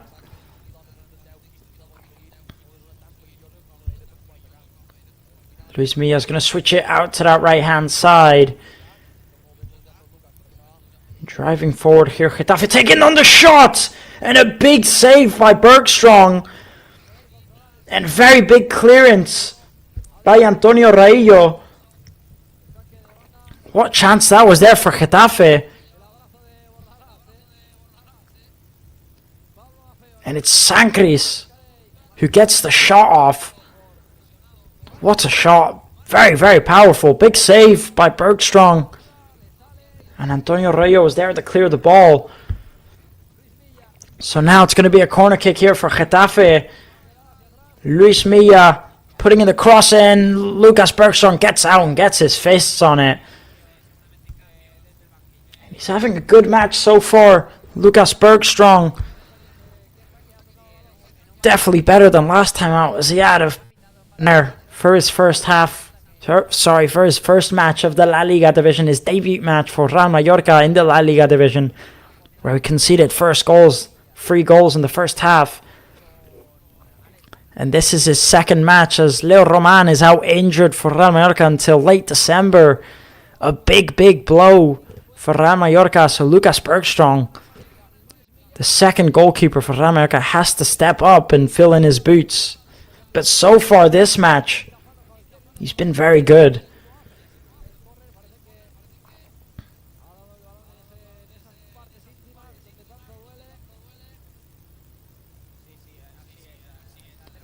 So now Real Mallorca taking the throw in.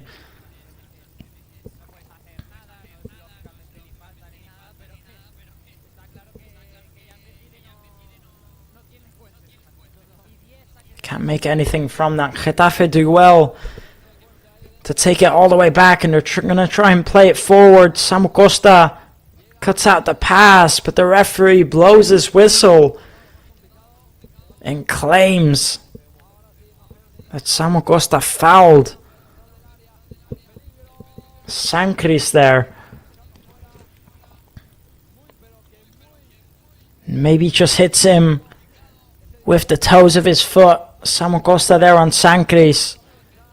So the referee awarded the free kick. As you can see, he didn't feel the same way by his reaction.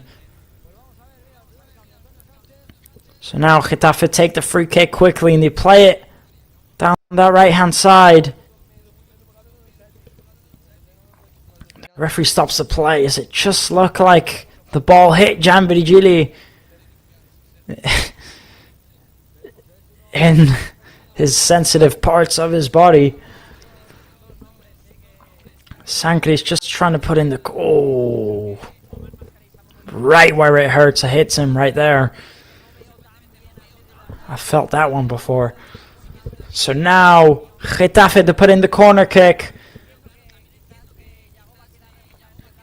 And they can't make anything from that, but they do pick up the rebound. It's Sancris. He tries driving forward. And he gets the ball back. Sancris from Pablo Maffeo. He puts in the cross. It's cleared. Arambari trying to get the rebound shot off, but he sends it flying. So another goal kick for Real Mallorca. And I tell you what, in the second half, it's really been all Girona so far. This Real Mallorca, they've just dropped the intensity. They don't look like the same side in the second half. There's that save again by Bergstrong. Good save by the goalkeeper. So now Pablo Maffeo looking for Gianvirgili on the left hand side. Gianvirgili miscalculates his jump.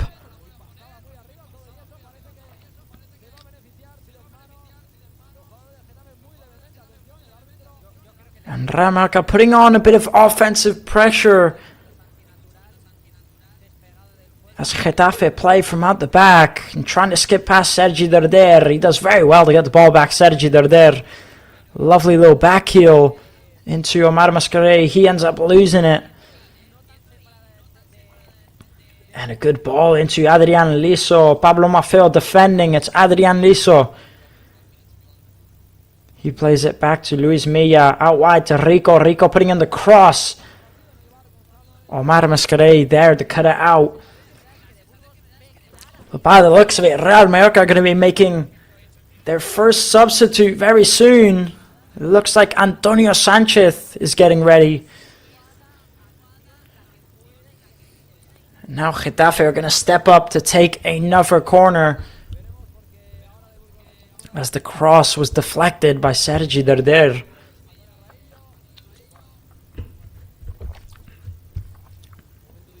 Taking it quickly, Getafe trying to put in the cross in the second post.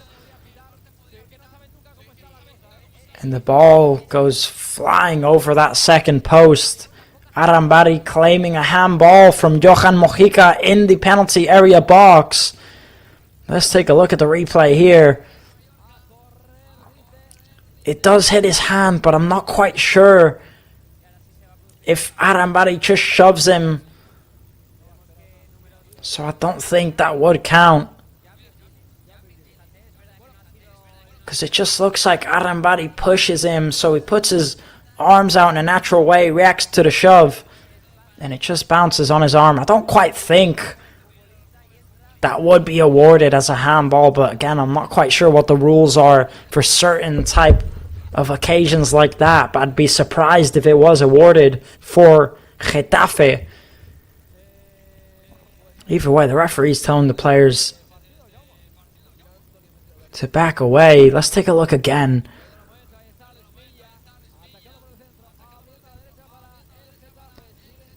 I don't think as Arambari pushes Mojica's arm up, and the check is over and it's not going to be given. And instead Getafe are going to take the corner kick. Now putting into that first post, it's cleared. And Gianvirgili picks up the rebound to try and break on the counter attack. And he does get the throw in for his side. And now the substitution is going to be made here for Real Mallorca. And Jan Virgili is going to be coming off quite surprisingly.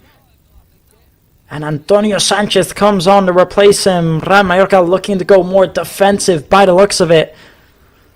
An offensive player taken off for a defensive player.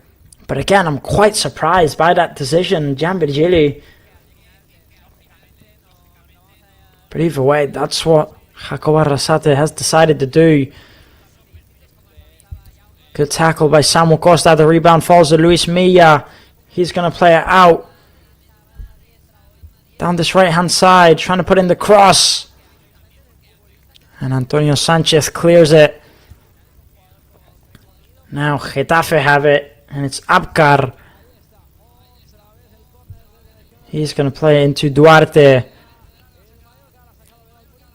Duarte looking for a way forward. He plays it into Rico. Rico into Adrian Liso. Good build-up play from Getafe, but Pablo Maffeo making sure to follow his man. He cuts out the pass. Real Mallorca clearing it and giving the ball back almost a bit too quickly to Getafe. And I just think Real Mallorca keep on getting rid of the ball a bit too quickly instead of keeping it to themselves. And I think that's what's costing them right now. To sort of give the advantage to Getafe.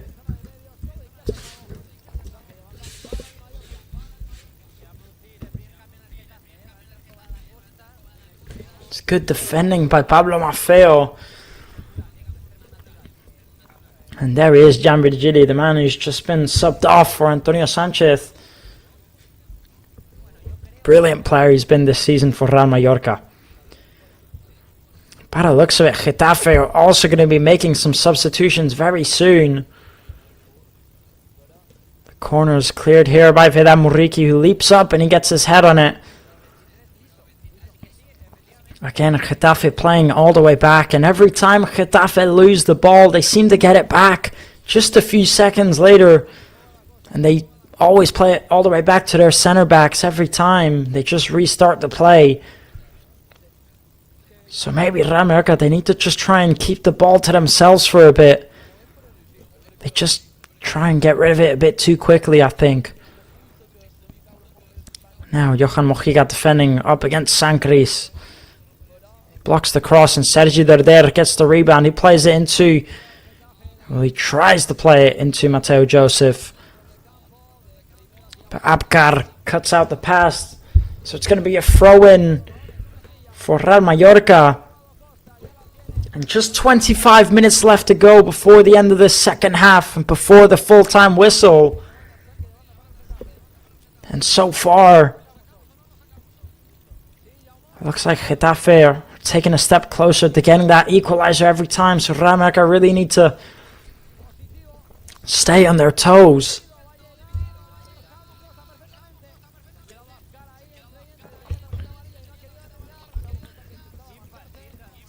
And now Adrian Liso is going to be coming off for Getafe. The number 23, and coming on to replace him is the number 20, Koba. So Getafe making their first substitution of the match. And Real Mallorca made theirs just about 5 minutes ago. So both teams making their first substitution. Good play here from Koba instantly as he comes on to play it forward and put in the cross. It's cleared, but again, Getafe pick up the ball every time. Here's Koba again on this left-hand side. Koba is going to fake the cross. He's going to try and put it in again. Antonio Sanchez getting the block, but the rebound goes out of bounds. So Getafe take the throw-in.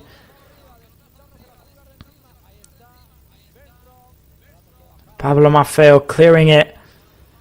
Sergi Derder gets his head on it. Samu Costa is going to chase it down. He gets there first. He's surrounded by players in yellow. He's going to try and take it forward, and he does well, Samu Costa, to get the throw-in in a tricky and complicated situation. He did well there. So now Real Mallorca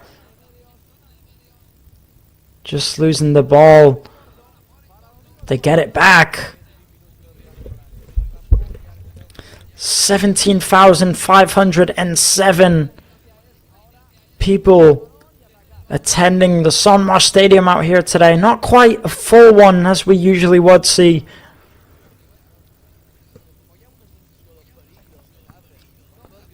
But it is a bit of a cold evening out here today on a Sunday night.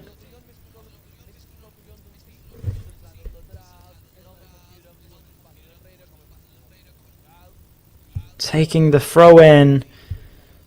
Here's Koba. He ends up giving the ball to Lucas Bergström. And Lucas Bergström takes it quickly.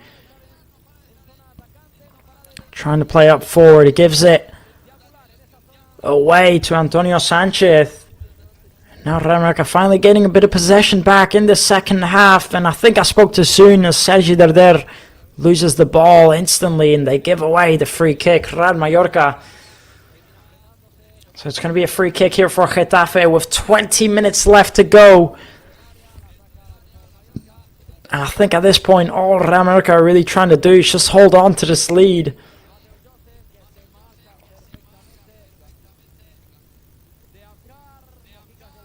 Iglesias plays it all the way back to Soria. Soria plays out wide to Rico, the left back. He's going to play it into Arambari, who just can't keep hold of it there. The ball goes out and it's going to be a throw-in for Getafe.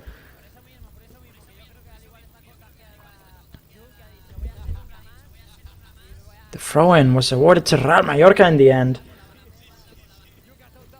But they can't make anything from that as they give it right back to Getafe. Good clearance from Samu Costa. Martin Valgent kicking up forward. Samu Costa heads it forward.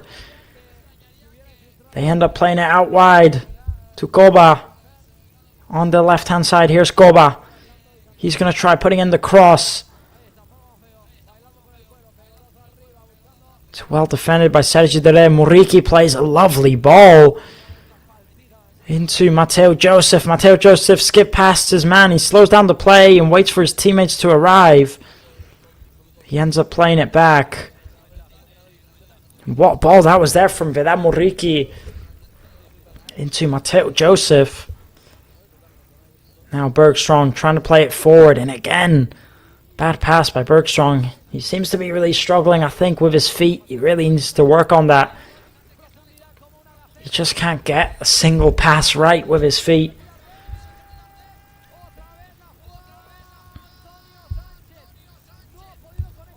So now Real Mallorca with the throw-in. And I think this Getafe side may be starting to get a bit desperate, as they've been looking for the equalizer all of the second half. They might be getting a bit frustrated now. Here's Samu Costa. Muriqi. Pablo Maffeo, he brings it down. He tries to kick it forward. And they end up committing the foul. Antonio Sanchez. Duarte just gets taken down there, so it's going to be a free kick for Getafe. And still, both of these sides have only made one substitution so far. 71 minutes in.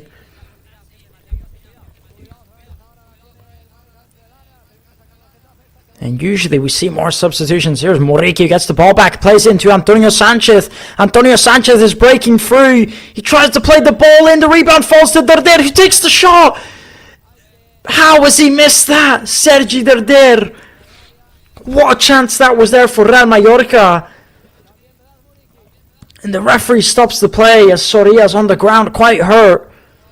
And what a chance that was there. How have Real Mallorca not made it 2-0? Better yet, how has Sergi Darder not made it 2-0? What a chance that was there for the magician, for the midfielder. Muriqi, he does so well to get the ball back. He plays it into Antonio Sanchez, who breaks through. Antonio Sanchez, he tries passing it to Mateo Joseph. It's a poor pass, but the defender leaves it perfectly for Sergi Darder. And all he has to do is kick it to the side. He kicks it right at the keeper, Sergi Darder. And it's a very big chance missed by Real Mallorca.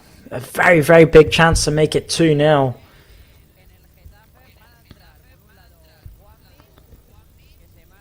So now, 17 minutes left to go. And Real Mallorca almost getting their second goal.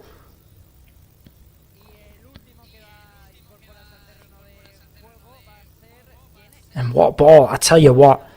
Vedan Muriqi, what a match he's had. He's been constantly playing lovely passes. Even though Vedan Muriqi is not usually his thing, playing these nice balls and being a playmaker. But this match, he's just been brilliant with the passes he's been giving.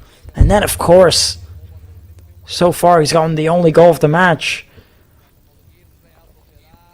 What a match he's had, Vedan Muriqi. He's been in brilliant form this season. So now Soria taking the goal kick for Getafe. And Getafe just trying to bring the ball down. They keep on kicking it back up. They end up giving away a throw into Real Mallorca. And by the looks of it, Getafe are going to be making 3 substitutions all at once. So Mario Martin will be coming off. Juanmi will be replacing him.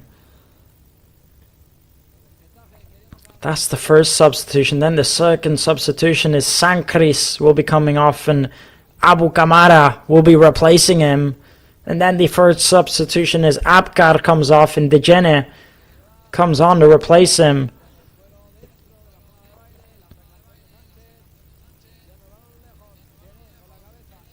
And I think the last time these two sides faced each other, I think Dejene actually scored the winner for Getafe here at the Son Mas Stadium.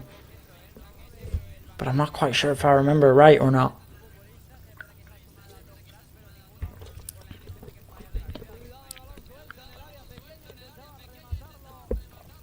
So now Real Mallorca with the throw in. It's Pablo Maffeo. He's going to throw in the box. Vedan Muriqi heads it on forward. Samu Costa gets his head on it. He just tries to pass it on forward, but he ends up giving away the throw in to Getafe. And it's Rico who's going to take the throw in for Getafe. He plays into Koba. Rico plays a lovely long ball, but Mojica was there to intercept. Now down this right hand side, it's Mojica defending Mayoral. He plays it back. Getafe putting in the cross. Antonio Rayo gets his head on it. Antonio Sanchez clears it. Dejene heads it back forward, and the ball's just flying all over the place. Mojica chases down the ball, but he can't get there on time, so it's going to be a throw-in for Getafe. Trying to play it forward, and it almost fell perfectly for Getafe. Almost fell perfectly for that number 7, Juanmi. Luckily, just couldn't get there on time. Bergstrom got there first. It could have been very dangerous, as he was only a few inches away from the net. Now Sergi Darder trying to play into Muriqi. The rebound falls to Muriqi. It's Muriqi, gets the shot off. It's blocked by Duarte. And another big chance there for Real Mallorca. They end up committing the foul. Getafe take it quickly. Arambari not happy with the referee. So now Getafe can take it forward down this right-hand side. It's Camara. Camara is going to play it back. Getafe patiently looking for a way through. Here's Duarte driving forward. You can see how high up Getafe are. Look at their centre backs. Rico puts in the cross. Muriqi does very well to keep it and kick the ball up forward. There's no one there up front as Real Mallorca are sort of sitting quite far back. As Getafe are pushing up forward quite a bit. Here's Coba. Coba plays into Rico. Rico trying to put in the cross. And it falls to Camara. Camara playing it back to Iglesias. He gets the shot off. The rebound falls to Luis Milla, who gets the shot off. It falls. It deflects out of bounds. And it's going to be a corner kick. And that was a very dangerous chance there for Getafe, as the rebound just fell perfectly to Luis Milla. Luckily, it's good defending by Real Mallorca. So now Getafe putting in the corner kick.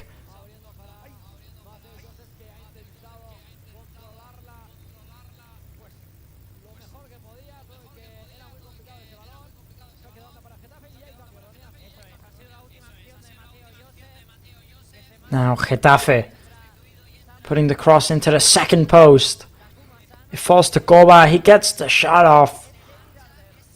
Very poor shot by Coba there, as he sends it flying over that crossbar.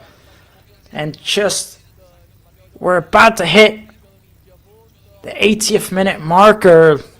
Oh, look at the replay there. It was a potential handball by Samu Costa. Now that I'm looking at the replay from the shot of Luis Milla. But the referee didn't catch anything. To be fair, he did have his hands close to his body. I don't think it would have been awarded. Now Muriqi heading the forward. Heading the ball on forward. Mateo Joseph chases it down.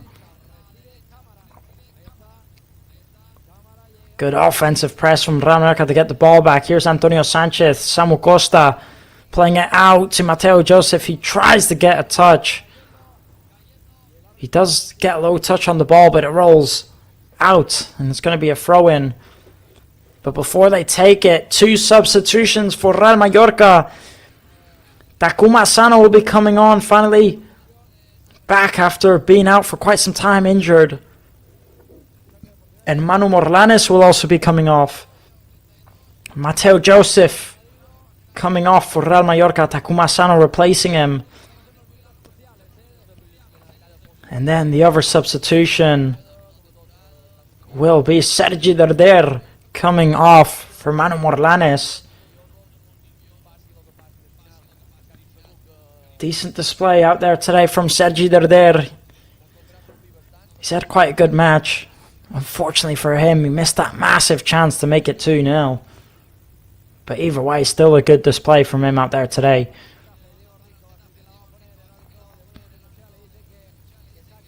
Trying to play the ball forward. It goes under the legs of Takuma Asano. It falls to Camara. And Takuma Asano's just been a player that Real Mallorca have really been missing this season. Good defending there at Takuma Asano to get the goal kick for Real Mallorca. And again, he's a player that's been missing quite a bit, as he's constantly just dealing with injuries.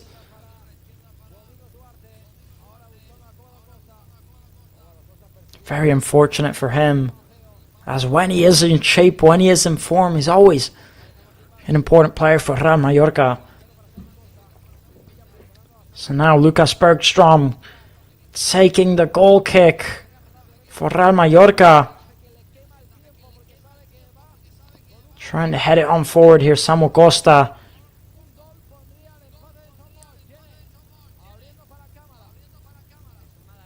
Here's Rico. Good press from Real Mallorca.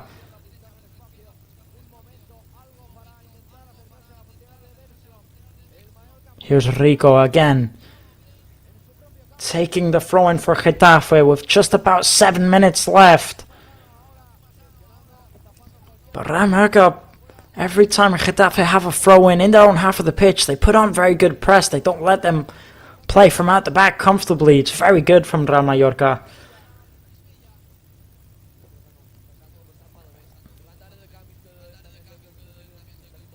So now here come Getafe down this left-hand side. It's Koba. Koba facing up against Pablo Maffeo. Playing it back. Good clearance by Martin Valgent. Antonio Rayo. Sam Costa just tries flicking it on forward, but it goes out of bounds. Here's Arambari.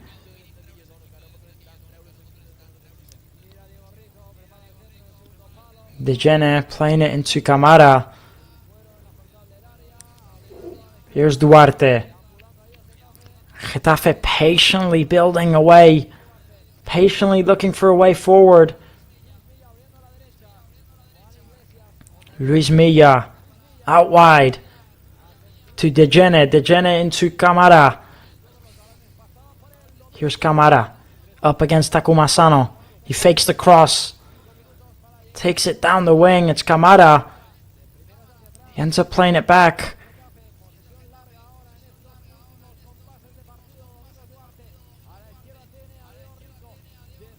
Getafe end up playing it all the way back to De Gene.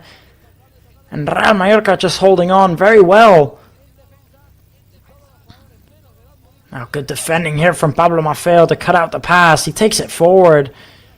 And he's just holding on to that ball, Pablo Maffeo, and he does very well. He's got Velamurique on his right. He ends up taking it himself. And he loses it there, Pablo Maffeo. Maybe should have let go of the ball sooner. Now here's Koba. He's going to play it into Rico. Rico puts in the cross into the second post. Real Mallorca defending it well. It's Duarte. Luis Milla. Iglesias. Back to Luis Milla. Luis Milla back to De Gene. De Gene out wide to Duarte. And just look at how high up Duarte is. Despite him being a centre back, Getafe are really going for it.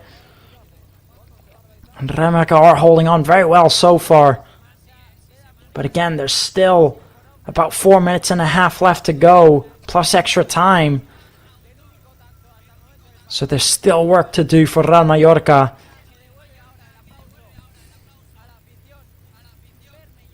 Now Duarte trying to play it forward. It's cut out by Samu Costa, who's been going all match. Good play here from Samu Costa. And he did so well to skip past all of those players, but the referee claimed that the ball went out of bounds. I'm not quite sure it did. We'll have to take a look at the replay later. I don't think it did go out of bounds there. It's a shame. It was a beautiful play from Samu Costa, who just before the kickoff of this match, he picked up his trophy for goal of the month of October, scoring that absolutely beautiful goal up against Atletico Bilbao. And he's proved to be a big player for Real Mallorca. Big.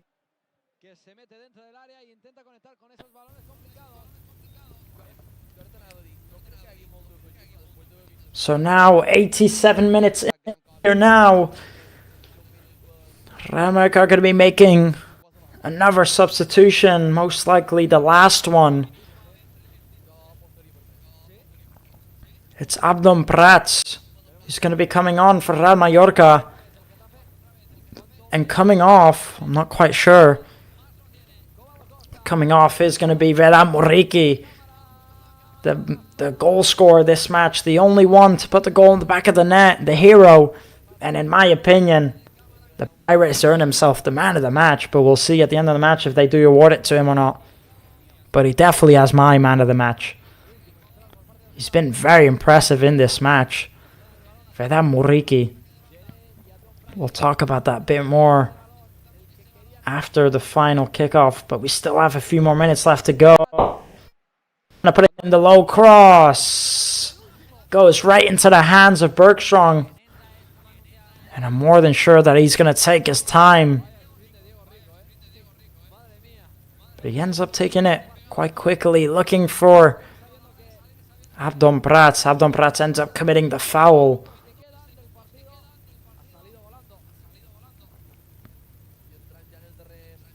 So now Getafe taking it quickly as they only have 2 minutes left to go.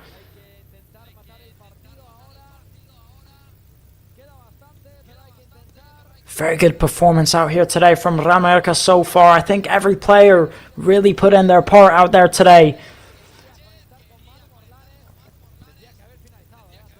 And Camara tries putting in the cross, but again into the hands of Bergström, who's been very good this match. Despite having a terrible match last time out in his first La Liga match appearance. This match, he's looked a lot better. He's made some important saves out there today. And again, as I was mentioning, I think everyone put in their part out there today in this Real Mallorca squad. And I really think they played well as a team. And I think that's why they put in such a good performance. And I think that's why they've done so well so far against a team, again, that's been in brilliant form. So now Rico comes off for Getafe. And they make another substitution. Rico comes off and Nayom comes on to replace him.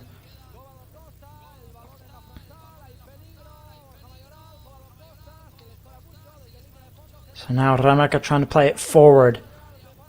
Goes out of bounds again. It's going to be a throw-in for Real Mallorca, and I'm sure they're going to take their time.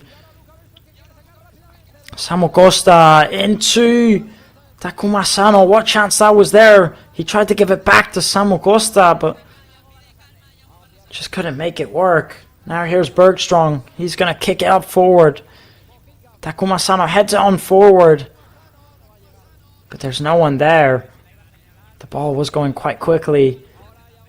And now we've just hit the 90th minute mark and there's going to be 4 minutes added on.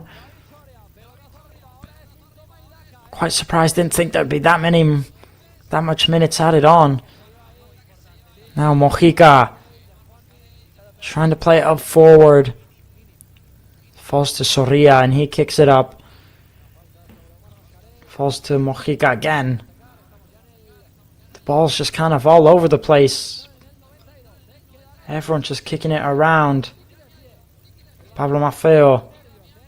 It falls to Koba in the end. Now it falls perfectly. Here's Koba on the left wing. Koba into Mayoral. Mayoral tries putting in the cross, and again, Bergström leaps up and gets his hands on it. He takes it quickly. In the end, he gives it to Takuma Asano, who's driving forward. He stops the play and gives it back. Here's Omar Mascarell. Trying to play a long through ball into Takuma again. Not really taking any chances, Real Mallorca. But it falls perfectly to Soria.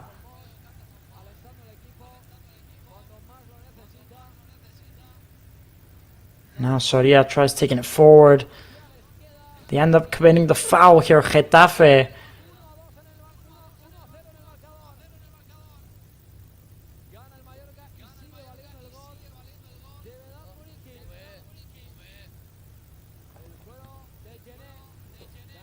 So now just 2 minutes left to go. And safe to say that Real Mallorca will at least be walking away with a point. And with 3 points if everything goes to plan. But again, there's still 2 more minutes left to go. And you never know what could happen. Here's Takuma Asano chasing the ball down. Soria gets there first. And he takes the goal kick. Looking for Koba, who brings it down very well. He tries to turn around. But it goes out of bounds. It's good defending from Antonio Sanchez.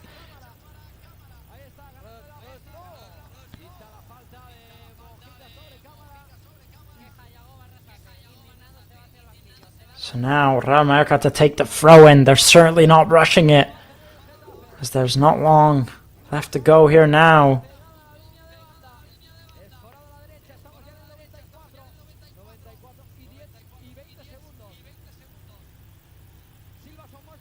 Kicking it up forward. Naum clears it, but it falls to Antonio Sanchez, who tries playing it forward into Abdon. Abdon chases it down. He just looks like he slips there. Naum clears it. Here's Cuba. Samu Costa clears up forward. The rebound falls to Getafe, and they're going to kick it up, looking for anyone.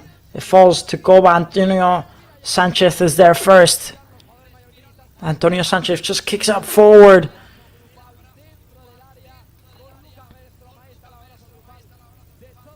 And there's just 10 seconds left to go here now before the 94th minute hits. Here's De Gene playing a long ball into Camara. He commits the foul.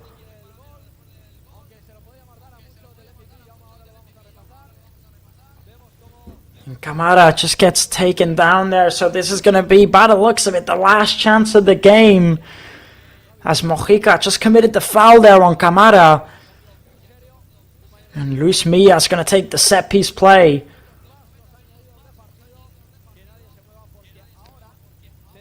And by the looks of it, this is going to be the last chance. Here's Luis Milla putting in the cross. Bergström leaps up and gets his fists on it.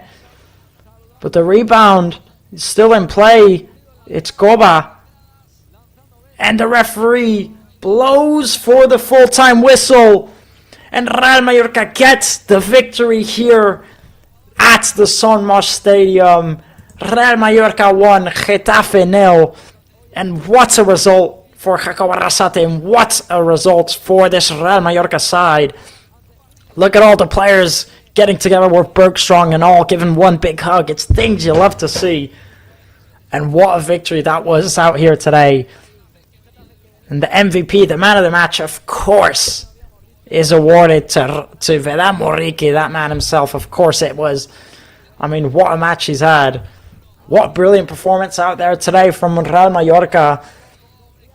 And, I mean, what a win that is here today at the Son Mas Stadium. A win that was much needed. Again, against such a complicated side, against a Getafe side that's sitting all the way up at 7th place with 17 points. I mean, Real Mallorca not only beat this brilliant side out here today that's in brilliant form, they put in a very good performance. And we're going to analyze that match here now, as we have a few things to talk about before we end the live stream. And again, these 3 points out here today are so massive for Real Mallorca. And just as a team, I think the whole team performance, I think everyone did their bit out there today. Again, it was all a team performance out there today, and it was absolutely brilliant. Absolutely brilliant for Real Mallorca. And again, we're going to analyze that match. But before we do that, we're going to look a bit at where that leaves Real Mallorca on the table, and where that leaves Getafe after that loss, what it's going to cost them now. That puts Real Mallorca all the way at 15th place, crawling out of that relegation zone, leaving them with a total of 12 points. It leaves them in a much better position for Real Mallorca. Again, that win was massive to get out of that relegation zone. And again, in a better position, just with that win, they've gone from 18th place to 15th. And again, there's still a way to go. They're not too far off from, the top 10 positions. They're only about, again, 3 points away. So Real Mallorca are definitely still in this. They're definitely still a team that will want to finish, decently high up mid-table to top, as they have been doing the last few seasons. And again, the win today, it did quite a lot for them. It's going to be very important. Now, the question is, where does that leave Getafe? Losing that match, it drops them just down to 8th place, or just one position below, again, still with 17 points. But other teams not too far from them, so a bit of a heavy loss for Getafe if they're chasing especially European football. But only dropping one position, the problem is there's still plenty of teams behind them. They can afford to lose that match. But again, an upsetting loss. And for Real Mallorca, a super, super important win. So very good result for Real Mallorca. And now we're going to look over that match a bit. I think we're just going to talk about, we're going to analyze a bit, if you did miss the match, if you weren't really watching, I'm going to explain it all a bit for you. And I mean, first half, from the first minute till the 20th minute, just absolutely brilliant from Real Mallorca. Constantly attacking, creating chances. They have the ball. Getafe, they aren't looking dangerous at all. They aren't creating any chances. The defense is super solid from Real Mallorca, not making any mistakes, playing from at the back. It's just brilliant. It's brilliant team play. Everyone is running. Everyone is doing their part. It's very good from Real Mallorca. And then they went on. They got the Vedan Moriki. He got the goal. Brilliant play, by the way. What a pass from Samuel Costa into Mojica. And the cross from Mojica is brilliant. He puts it right into the feet of Vedan Moriki, who all he has to do is get on target. And Vedan Moriki scores the goal for Real Mallorca. Again, that's 6 goals for him this season, making him the maximum goal scorer for Real Mallorca this season, and putting him in 3rd place of the LaLiga maximum goal scorers this season. So again, a striker that's in brilliant form. He's got plenty of confidence going for him. Again, he's a brilliant player here at the minute. If you do look at your screen, you can take a look at the fans outside of the stadium. I'm sure most of them very, very happy with the result out there today. As you can see, it has been a cold one. You can see most people wearing jackets and all that. It has a cold evening out here at the San Marcos Stadium, sitting at about 15 degrees Celsius. But again, as I was just talking about, brilliant first half. I think as soon as Real Mallorca conceded, as soon as they scored that first goal, I think Getafe started to look a bit better. I think they started to get back into it at the end of that first half, but again, they weren't looking too dangerous. They weren't looking crazy dangerous. By the way, if you do look at your screen, you can take a look at the interview from Vedan Moriki. And if you're wondering what he's saying, he's just happy with the team performance. He's happy that the team didn't make any errors, as I was mentioning earlier. And again, he's super, super happy with his performance, but there's still work to do and they have to continue. That's pretty much what Vedan Moriki is just commenting there. So again, as I was saying, first half, good from Real Mallorca. Very, very good first half. Getafe did start to get back into it a little bit at the end of the first half, but nothing crazy. I will say in the second half, Real Mallorca, they didn't really do much. To be fair, Getafe really started to look a lot more dangerous in that second half. They had the ball quite a bit. They had quite a lot of the possession, but offensively they didn't really do anything Real Mallorca in the first half. But they did just that amount that they needed to do to stay in the match. Very solid defense, very, very solid defense out there today. From Bergstrong to Antonio Rayo, Martin Valgent, Pablo Maffeo, Johan Mojica, they were all brilliant out there today, the defense. And not just the defense, though, a whole team, but again, massive, especially the defense for holding on for that long against a goal-scoring Getafe side that scored 15 goals in the last 5 matches. So again, brilliant defending from Real Mallorca out there today. And Bergstrong, I'll tell you what, taking the shoes of Leo Roman, a super, super good goalkeeper for Real Mallorca, super good goalkeeper in the La Liga division, taking in his boots, filling in a very difficult position. He had a terrible first match in the La Liga division, going out here today against a strong Getafe side, and he put in a great performance, Bergstrong. I think a lot of people doubted him. I'm not one to talk. I wasn't very happy with his last performance either. I think a lot of people doubted him, and today he's gone out there today and he showed the people that he can play for this team. He showed the people that he can take Leo Roman's place out there today, at least with that performance out there today. Hopefully he can keep that up. Hopefully it's a big boost of confidence for him going into the next few matches again, as he has a lot of pressure on his back, replacing Leo Roman mid-season, and he hasn't even played a minute in this squad, and now he's starting against all the tough teams. So again, massive performance from him out there today. And I just think in that second half, Getafe started to look a lot more dangerous. They did have quite a few chances, but the defending from Real Mallorca was just solid. It was solid. It was very good. They didn't let Getafe through. They didn't let him score. And again, no defensive errors out there today, not a single one. So it was brilliant from Real Mallorca. And yeah, a win that's completely deserved in my opinion. I think they did brilliant.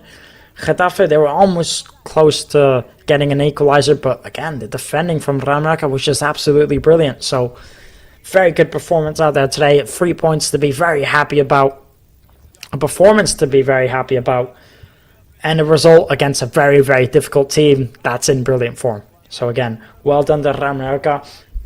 And again, for Getafe, first half was very poor from them, and second half was a lot better, but again, just not enough. They just couldn't make anything really work out there today, especially in that first half. They just couldn't connect passes with each other. They didn't look like they were making it work as a team. Everyone just kind of looked like they were doing their own thing. And I just think that's really what cost them out there today. For them today at day for Getafe. They just didn't look like they were playing together as a team. And you can really see that, And you can see the difference between Real Mallorca and Getafe. How close Real Mallorca were. How all the players were putting in their part. All the players were running. And for Getafe, it just looked like some of them were lacking a bit. Some of them were a bit more better. But they just all weren't there as a team. So again, even in the second half, Real Mallorca, they almost went on to score that massive chance for Sergi Roder, which is a shame that he missed. I mean, the ball is dead, not moving. He's just a few yards out from the net. All he has to do is just hit it to a side, hit it really hard, and he just kicks it right at the keeper. It's a shame he missed it. But again, Sergi Roder, he still had a brilliant performance. And everyone out there today, I'm actually going to say surprisingly, very, very surprisingly, I think Gianbiri Gili was the one that was maybe missing a little bit out there today. He still played good, but I think he was just missing a bit. And he's usually the guy that put in the best performances every time out there this season. He's been absolutely brilliant this season. He's a great signing for Real Mallorca. In my opinion, the most impressive player, the most impressive signing out there this season. He was just missing that bit, but again, it wasn't bad. But he just couldn't really make a lot of things work for him out there today. But still, it doesn't really matter, because if the team plays well, then everyone plays well, as they say. And of course, Vedan Muriqi, I mean, the man of the match, absolutely deserved for him, the way he was playmaking. I mean, Vedan Muriqi is usually a player that scores goals. That's what he's made for. He's the pirate. He's the killer. He's the man that you put up front to get heads on it, to score.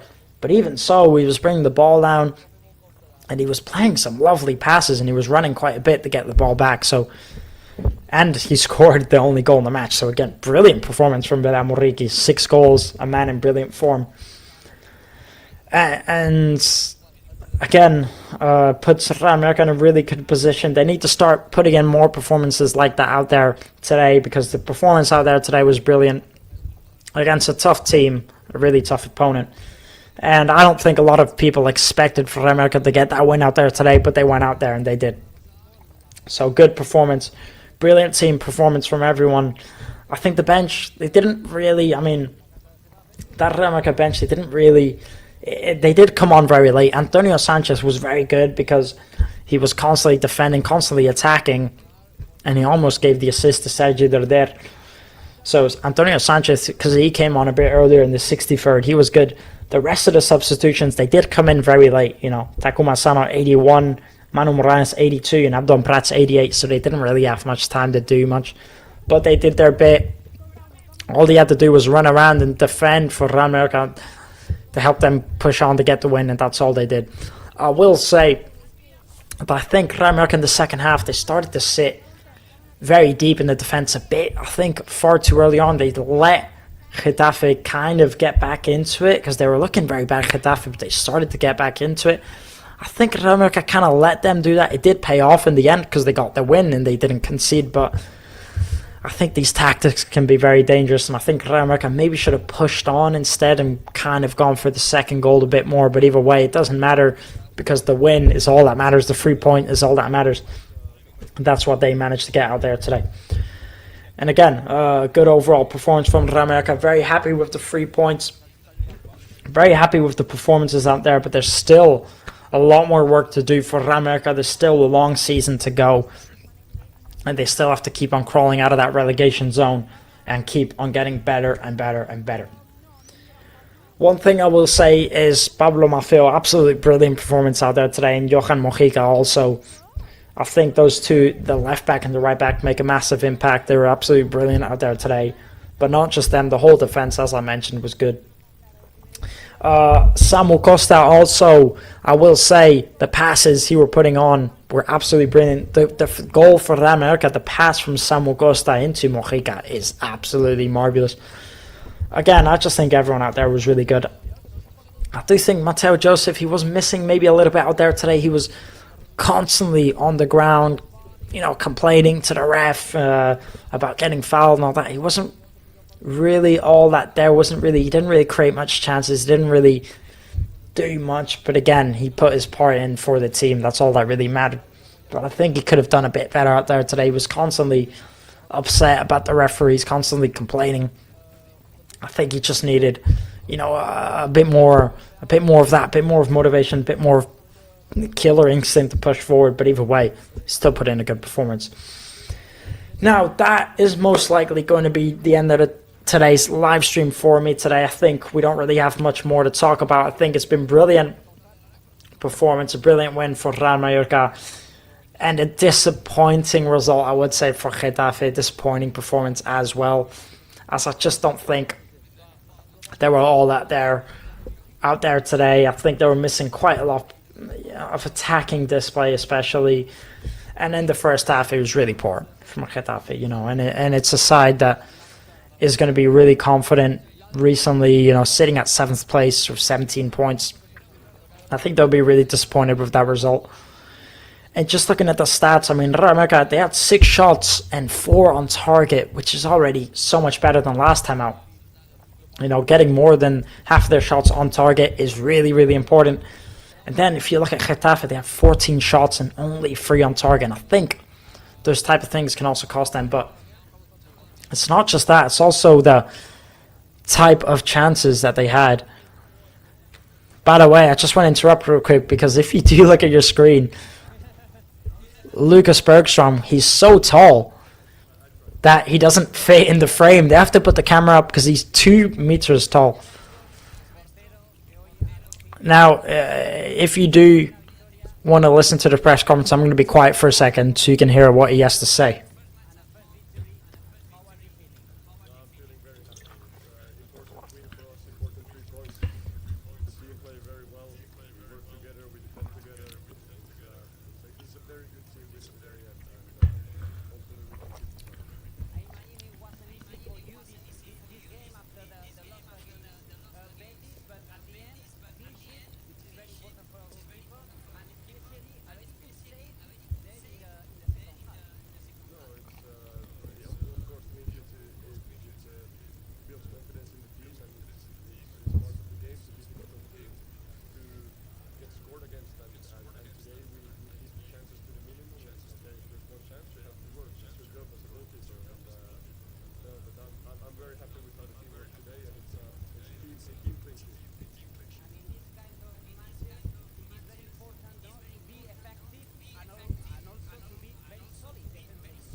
So those are the words there from Lucas Bergstrom, who, as you can see, super happy with the victory and super happy with his performance. As he said there, they conceded far too easily last week out against Real Betis. They really, really did.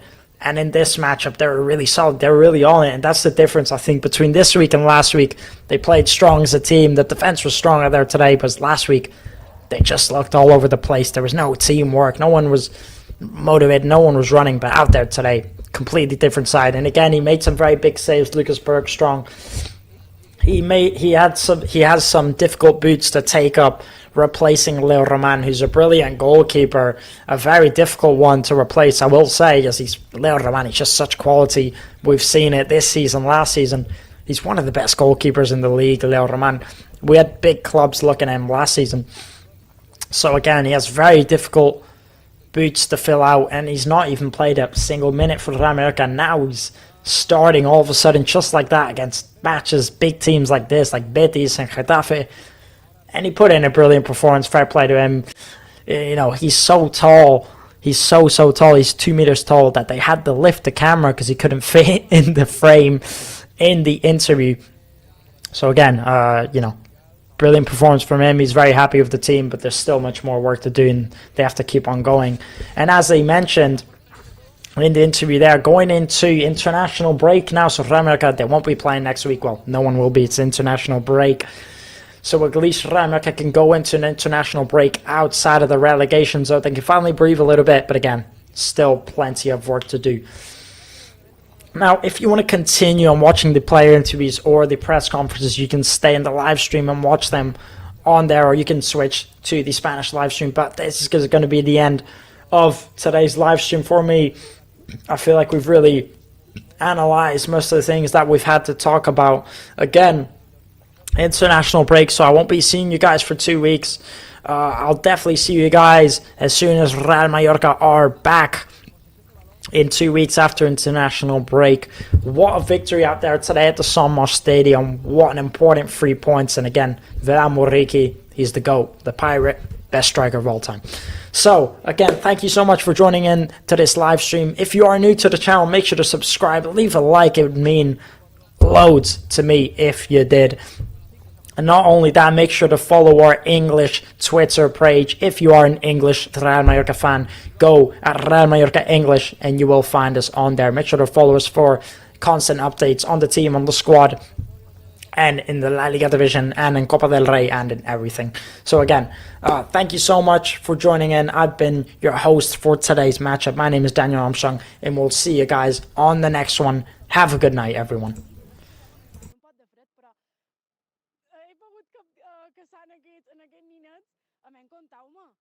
Com ha anat aquest partit?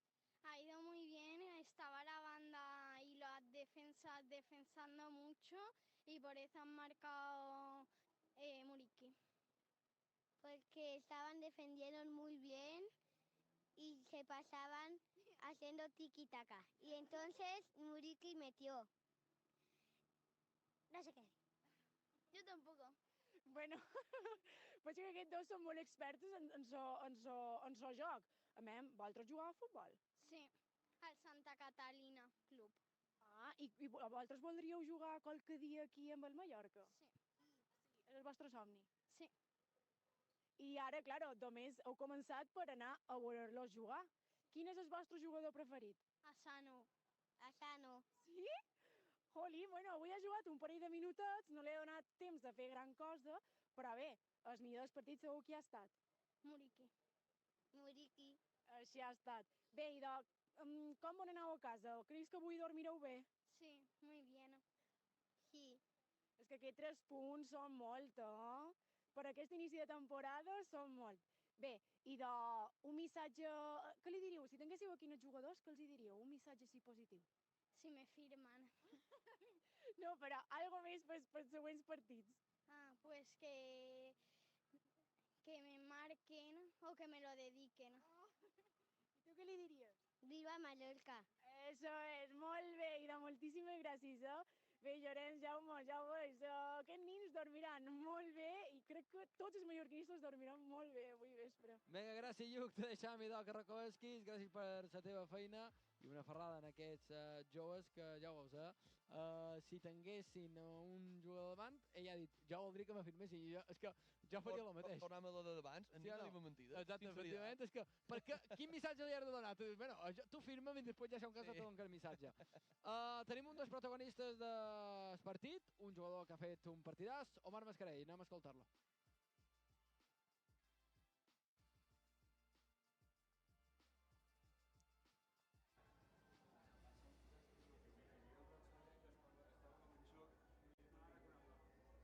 Sí, Lloren, ya estamos con protagonista, con Omar Mascarell. ¿Qué tal, Omar?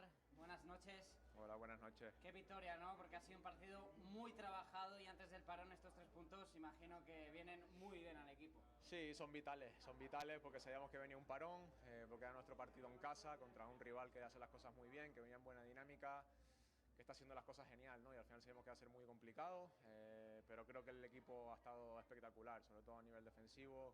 Sabíamos lo que había que hacer hoy, había que ser muy prácticos porque es un equipo que con los errores pues te saca ocasiones muy rápido y al final creo que el equipo ha estado muy serio, hemos sabido lo que hacer en todo momento y hemos sacado los 3 puntos, que es lo más importante de todo. Y en este tipo de partidos, ¿no? Donde seguramente pasan muy pocas cosas, muy importante que prácticamente la primera que hemos tenido haya ido para adentro.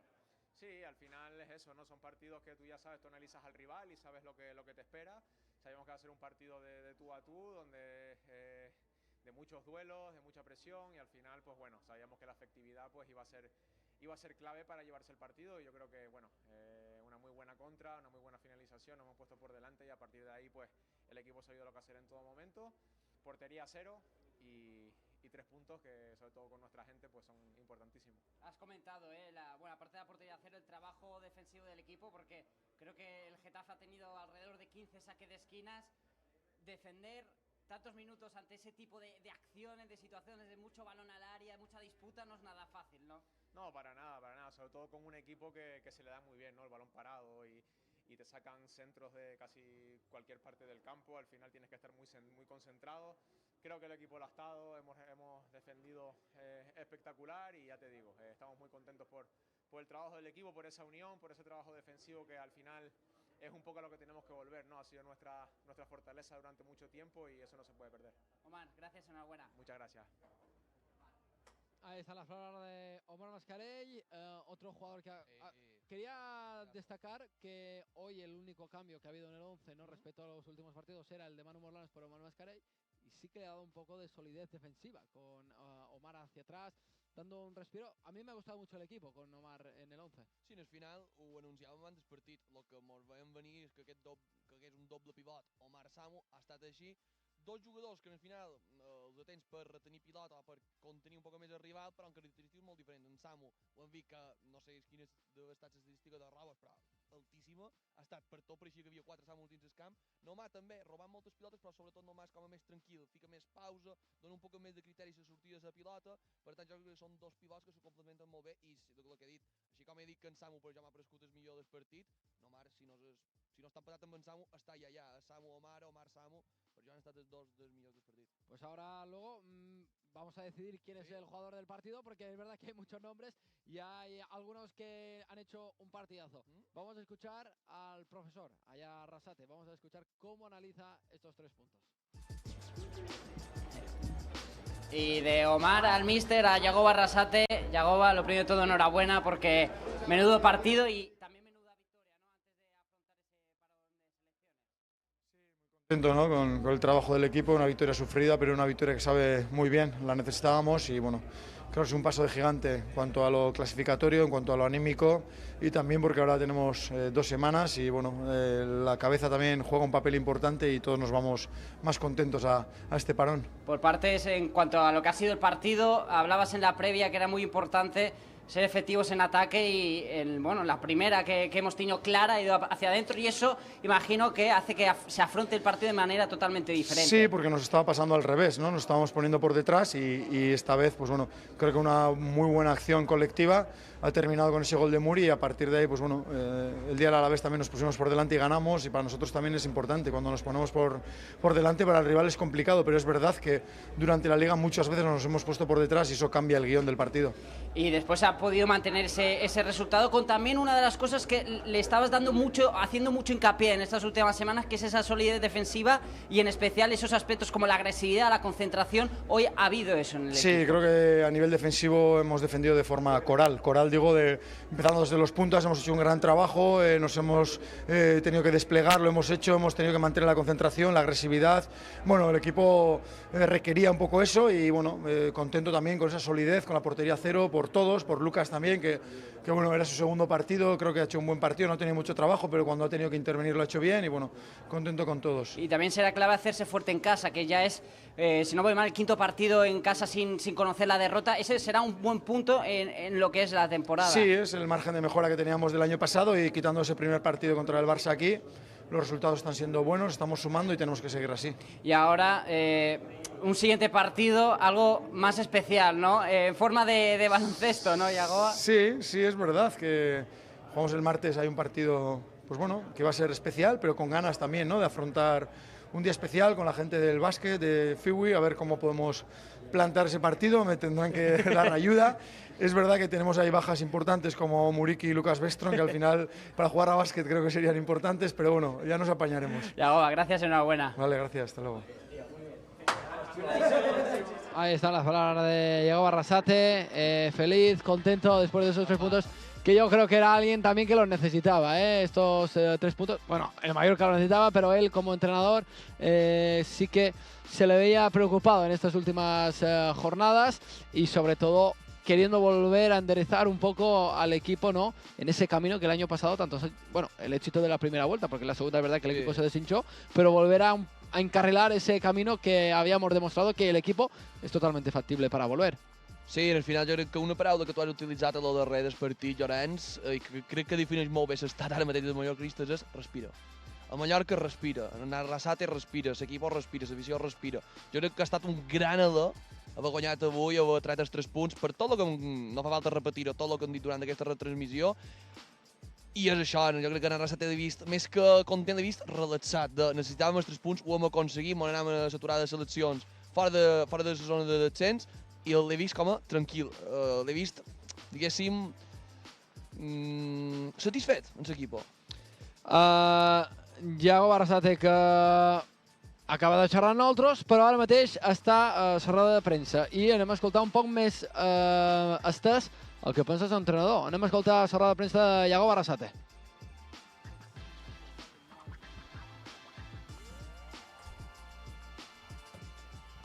¿Qué tal? Buenas tardes. Comenzamos la rueda de prensa de Yagoba Arrasate post partido. Como siempre, porfa, nombre medio, una pregunta por turno. Empezamos con Paco. Paco Muñoz aquí.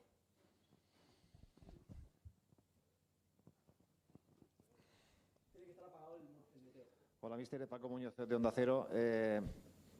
No sé si ha escuchado, le han dicho lo que ha comentado Bordalás, se queja del árbitro, del penalti, de que el colegiado no ha añadido más minutos. No le voy a preguntar por eso si no quiere, porque imagino que tampoco no va a entrar, pero sí le preguntaría por el planteamiento. Usted hablaba de la previa de la intensidad. ¿Es de los partidos que al entrenador le sale lo que preveía y lo que quería? Bueno, buenas tardes. Respeto las decisiones de Bordalás, ¿vale? Otra cosa luego es estar de acuerdo o no, pero...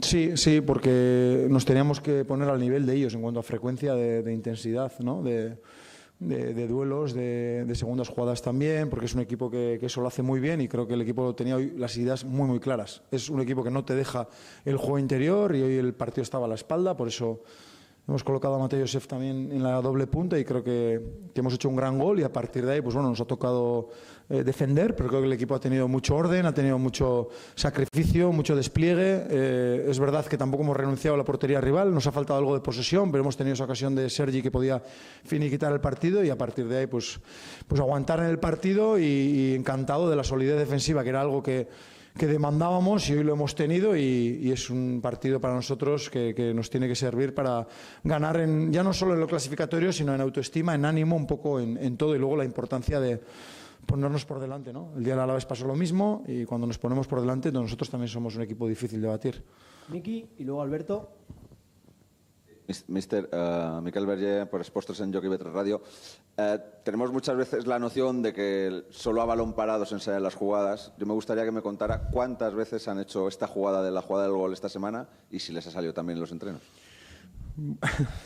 No, mira, le he dicho a Muri que hoy la ha metido y bueno, a veces haces con muñecos como rivales y no las metes, ¿no? Pero sí, teníamos claro un poco de jugar a la espalda y luego ganar esa profundidad, porque ellos, sobre todo el último partido que habían jugado en San Mamés contra el Atleti, taparon muy bien todas las vías del juego interior y creo que ahí es difícil y además tiene su riesgo filtrar balones dentro y de ahí un poco el cambio de tener un extremo y un interior con Sergi y una doble punta para un poco para rematar o para tener esas situaciones de duelo y otro para correr y bueno, pues a veces no siempre, trabajas durante la semana, pero unas veces sale y otras veces no. Alberto. Hola, mister, ¿qué tal? Alberto Hernando, Carrusel Deportivo de la cadena SER. Te quería preguntar, supongo que es importante también ver que este grupo sabe ponerse por delante en el marcador, sabe administrar esa ventaja y también marcar un poco los tiempos con ese 1-0 que se ha conseguido bastante pronto. Y te quería preguntar muy rápido, siendo un 10 mucho y un 0 nada, ¿cuánto te has liberado después de este resultado? Bueno, me he liberado muchísimo. Estoy cansado, hemos sufrido ahí en la banda, pero es una victoria, es que es muy, muy, muy importante esta victoria, ¿no? Y sí, como bien dices, al final solo nos habíamos puesto por delante, creo que en el Bernabéu y el día del Alavés.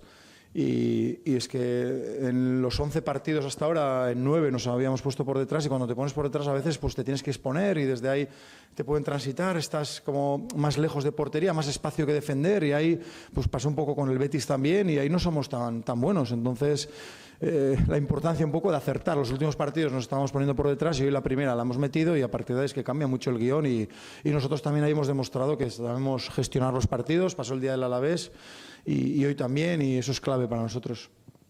¿Qué tal, mister? Juan Miguel Sánchez, directo Figu Radio. Dijo en la previa que a veces las virtudes del Getafe podían ser las carencias de su equipo.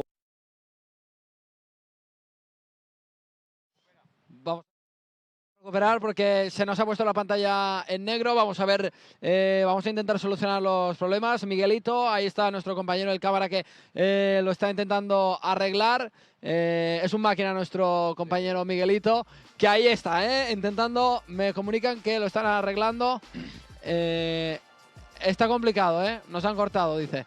Vale, pues vamos a intentar recuperarlo. Mientras tanto, lo intentamos, Jaume, lo que havíem dit abans. Mentre intentem recuperar la roda de premsa, quin jugador avui triaries com a MVP del partit? Movistar, la Lliga, ho ha donat Muriqui. Nosaltres tenim Samu Costa, Omar Mascarell podria ser un d'ells, Vedal Muriqui també el podríem posar. Qui posaries tu? Jo te ficaria aquests 4. Samu Costa i Omar per damunt de tots els altres. Te ficaria també en Mateo Josep, sobretot per la primera part que ha fet. La segona potser un poc més fluixet per un tema jo crec que de fatiga, perquè s'ha deixat la pell durant la primera part. I després te ficaria un que quasi no han dit, però que ha fet un partit molt seriós sense fer gent de nou, que és el Martin Valgent. Martin Valgent també, tota la centrada lateral, si no hi anava en Samu, hi anava en Valgent, feien cobertures constants en en Rayo, que potser sí que sortia un poc més. Partit molt seriós en Valgent, cap error pràcticament, per tant, te ficaria aquests 4. Te fiquen Valgent i te fiquen Mateo Josep per ficar-te'n en 4. Però sobretot serien Omar i en Samu. I jo personalment me quedaria amb en Samu. Jo crec que també personalment avui me quedaria amb Samu Costa. Crec que ho tenc clar. No és el millor del partit, però molt content de la situació del Lucas Bergström. També, crec que ho necessitava. També. És veritat que en algunes ocasions no ha estat del tot acertat, però bé, jo crec que és el seu segon partit com a titular a Lliga i necessita també un pot de rodatge. Dit això, pròxim partit, Villarreal, tot i que ara hi ha una aturada. Molt complicat aquest partit de Villarreal. És un partit, com els que hem dit, que al final jugues i a més enguany el Villarreal està molt bé. Sí, està en zona Champions. Ara mateix ja és tercer a Lliga. Està empatat a punts amb el Barça, que juga ara davant del Celta de Vigo. I està fent una temporada espectacular el conjunt de Marcelino. És un d'aquells partits que el Mallorca pot guanyar, perquè jo crec que en aquesta lliga pot guanyar qualsevol rival, però és molt complicat. Serà un partit, jo crec que semblant en quant a nivell en el Betis, espero que no el resultat ni a sensacions. És un rival bastant prescut en el Betis en les seves diferències en quant a joc, però quan dic prescut dic de nivell. És aquesta segona línia dels millors equips d'Espanya, si una primera línia poguéssim Barça, Madrid i Atlètic. Aquesta segona línia on potser hauria més l'Atlètic Club, que on hauria més la Real Societat, depèn de l'any, on guanya no tant, però sí que el Real Betis i el Villarreal, sobretot a casa, un equip molt perillós, que li agrada molt jugar en estoc, amb molta verticalitat, sobretot de cara a porteria, per tant, és un equip que sofrirem molt allà, perquè mos ho hem d'imaginar que sofrirem molt allà, però que no és impossible, i és un camp que, record que el Mallorca fa 2 temporades va guanyar per un gol, si no m'equivoc, 0-2, amb un golàs de Namat. Mira, te dic aquí perquè crec que aquí hi ha les estadístiques. Mira, aquí les tenc. Perdoneu. Mira, el darrer partit jugat ja 4-0. Un dels pitjors partits que recorda el Mallorca. Sí, totalment. Jo crec que és això, que arrel del segon gol del Villarreal, el Mallorca se va desinflar, perquè pràcticament varen ser els 4 seguits. Si podem veure aquí, mira, minut 20 marca, 24 torna a marcar, 26 torna a marcar i 28 torna a marcar. En el final, el que dèiem, realment el Villarreal va aprofitar aquella baixada de ritme del Mallorca en el moment del primer gol i va aprofitar per marcar el 4-0. Els 2 partits de la temporada passada, 24-25, els va perdre el Mallorca. La temporada 23-24 és veritat que empata, no va gol d'en Javi Llebrés en el descompte. Sí, exacte, efectivament. I és un poc el partit que... Jo crec que serà un partit complicat i mos podem aferrar a un empat, a un empat. Segur que ho serà. No sé si els companys poden recuperar roda de premsa, no podem. Han dit que un segon, a menys si podem tenir la roda de premsa. I llavors els partits que té més en vanta el Mallorca, que jo crec que sí que són factibles de guanyar, és aquí contra l'Osasuna, el dia 29 de novembre, que jo crec que és veritat que l'Osasuna és un rival també difícil, però crec que és un rival que està més o menys a la nostra lliga, també que li podem fer frente. Sí, l'Osasuna, així com el Getafe eren un certes similituds en el Mallorca, jo crec que un dels equips que s'apreix més a la idea de jugar del Mallorca és l'Osasuna, també per l'herència que va deixar en Arrasate en aquell club. Serà un partit molt interessant, serà un partit que també costarà obrir la defensa de l'Osasuna, perquè és una molt bona defensa, és un equip molt seriós, sobretot el tema de pilota aturada i en jugadors amb molta qualitat, sobretot, recordem que els mallorquins tenen Ante Budimir, un jugador molt dels millors davanters de la Lliga espanyola, per tant serà un partit complicat, però és un partit que jo crec que s'haurien de sumar els 3 punts i ja serien els 2 partits seguits, sobretot aquí, guanyant, i el que sempre contem, s'empat és un punt, però és que guanyar un partit són 3 punts, són molts de punts. I a més, jugant a casa, que és una... Exacte. Dit això, anem a recuperar la roda de premsa de Lleó Barrasate, que ja la tenim. I luego Pablo. Sí, Pau Ferragut para Es Radio. Sorionak, mister. Yo quería preguntarle un poco, habló en una de estas ruedas de prensa previas a partidos del promedio de puntos que el Mallorca tenía un poco de déficit. No sé si ahora con 12 puntos en 12 jornadas más o menos está en lo que usted estaría satisfecho y en base a lo que queda hasta el final de la primera vuelta, si ahora el calendario lo ve más llano para sumar y acercarse a la puntuación que quiere. Sí, a ver, creo que todavía no vamos sobre el horario previsto. Para mí, para conseguir el objetivo de seguir en Primera División hay que tener más puntos que jornadas. Ahora llevamos 12 partidos, 12 puntos y tenemos que seguir sumando y aumentando ese coeficiente, digamos. Y bueno, lo del calendario... Es verdad que influye, pero bueno, no hay ningún partido imposible y tampoco, como veis, hay ningún partido asequible. Entonces, si el equipo sigue mejorando, seguirá sumando. Me fijo más en eso. Miguel. Sí, buenas tardes, Yago, Miguel Chacartegui de Diario de Mallorca. Quería preguntarle por Bestrom. El día del Alavés, cuando se acabó el partido, todos los jugadores se abrazaron entre ellos. Hoy, cuando se ha acabado, muchos se han abrazado a Lucas. No sé si se ha ganado para la causa, sobre todo pues tras ese debut, que nunca es fácil recibir 3 goles. Me he metido dentro y no he visto nada, pero sí, muy contento por él también, porque sabemos, para un portero dejar la portería a 0 es como para un delantero hacer un gol. Y bueno, venía de encajar 3 goles y creo que hoy ha hecho un buen partido, ha estado sobrio. No ha tenido mucho trabajo, pero esa mano a Sancris creo que ha estado bien también, le va a dar confianza y bueno, un poquito, una muestra más de lo que es el grupo, que más allá de alegrarse por la victoria, se alegra también a título personal por Lucas. Vamos con Pablo. ¿Qué tal? ¿Qué tal, mister? Pablo Chinarro para Marca y Radio Marca. Además, la victoria llega casi en un momento inmejorable, porque después del parón es verdad que visitáis Villarreal, pero luego te leo calendario, que me imagino que ya lo sabrás. Sí. Osasuna, Oviedo, Elche, Valencia y Girona. Prácticamente ahí, es verdad que es pretencioso decir esto, pero ahí está gran parte de la temporada, que se me entienda. Sí, sí que es pretencioso decir eso y también se te ha olvidado un partido de Copa mínimo hay entre Osasuna y Oviedo. Bueno, lo que he dicho un poco antes, es verdad que nos hemos enfrentado prácticamente a todos los rivales que están arriba, lo cual, pues bueno, sabéis de la dificultad, pero tampoco vamos pensando que no tenemos nada que hacer en Villarreal, al revés, esta victoria nos tiene que insuflar de ánimo, de autoestima, y lo primero es preparar bien ese partido de Villarreal e intentar sacar un resultado positivo, y a partir de ahí, si el equipo, lo que he dicho antes, si va mejorando, vamos a ir sacando puntos seguro. Miki. Mister, me gustaría si me puede confirmar si ha visto la jugada de la mano de Mojica que señala el Getafe y qué le parece, y le voy a hacer otra a modo de excepción. ¿Le gustaría el Baleares en Copa? No he visto la mano en la tele, pero sí que he visto que se iba hacia córner y le pega aquí en una posición natural. Es que para mí esas jugadas no tienen ninguna incidencia en el juego, ninguna. ¿Sabes lo que está pasando? Que en el fútbol actual, el fútbol moderno, se están pitando cosas accidentales. Entonces, ostras, a veces no sabemos dónde poner el baremo, el criterio de cada árbitro. Para mí estas jugadas nunca son penalti, pero claro, si alguna vez se pitan, pues al final todos recurrimos a lo mismo. Pero para mí una cosa accidental que no tiene ninguna incidencia en el juego no debe ser penalti. Y en cuanto a Copa, me gustaría, sí, ya sé lo que hay aquí y tal, pero bueno, yo creo que estaría bien jugar contra el Baleares, que sería una eliminatoria preciosa, difícil, pero a mí sí que me gustaría. José, luego Juanmi.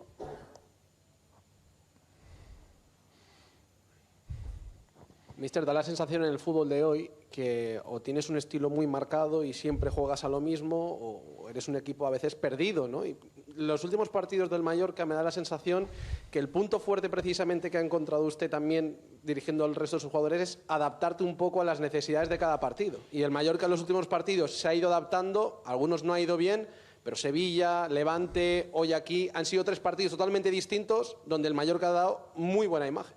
Sí, la adaptabilidad es la clave hoy en día, pero no para el fútbol, para la vida. Entonces, bueno, yo creo que hoy, por ejemplo, me gustaría tener más posesión y bueno, pues tenemos que mejorar eso, pero es verdad que han sido partidos muy diferentes, marcados un poco por el resultado también, porque el partido del Levante se abre mucho porque al final nos ponemos perdiendo, pero hay que saber jugar ese tipo de partidos. Al final sumamos un punto que en su día, no sé si todos le dimos valor, yo sí, y con la victoria de hoy tiene como más valor, y hoy era un partido totalmente diferente y nos hemos adaptado al partido que teníamos que hacer. Yo creo que tenemos jugadores que podemos jugar a diferentes cosas, pero lo importante es adaptarnos al contexto concreto de cada situación, ya no de un partido, sino de dentro del partido también a lo que requiere un poco el partido.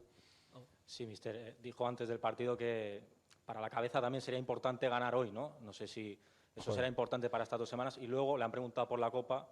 Yo le quiero preguntar si ya se centra en el partido del martes, de Figui Palma, Mallorca. Sí. A ver, sí, la cabeza es muy importante en el fútbol y hoy nos vamos todos como liberados y contentos.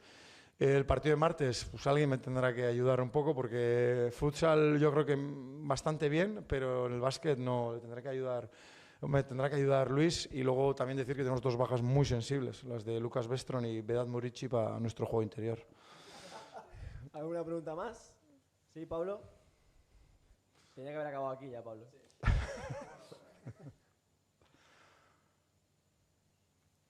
Bueno, pero le tiró un capote al míster, que sé que le hace ilusión. Ahora ya sí, dijiste que después del Getafe ya sí que podías pensar en dirigir a esa selección vasca, que ahora sí que sí, ya te puedes entrar en ello, y que dijiste que te hacía bastante ilusión. Ahora sí, ya para acabar también, Luis, como dices, con un capote al míster, ¿no? Sí, la verdad es que, mira, no me he puesto en ello y agradezco que ha habido otras personas que han hecho las gestiones, pero sí, esta semana me meteré un poco con ese partido. Me hace especial ilusión porque es defender un poco a mi tierra, y además es un partido muy reivindicativo, con un estadio lleno y con mucha gente que quiero que va a estar allí y que para ellos también es especial. Entonces, bueno, pues bueno, en la vida hay que aprovechar también estos momentos porque yo creo que son luego recordados para la eternidad. Genial, pues lo Vale, dejamos aquí. gracias. Gracias, buenas noches.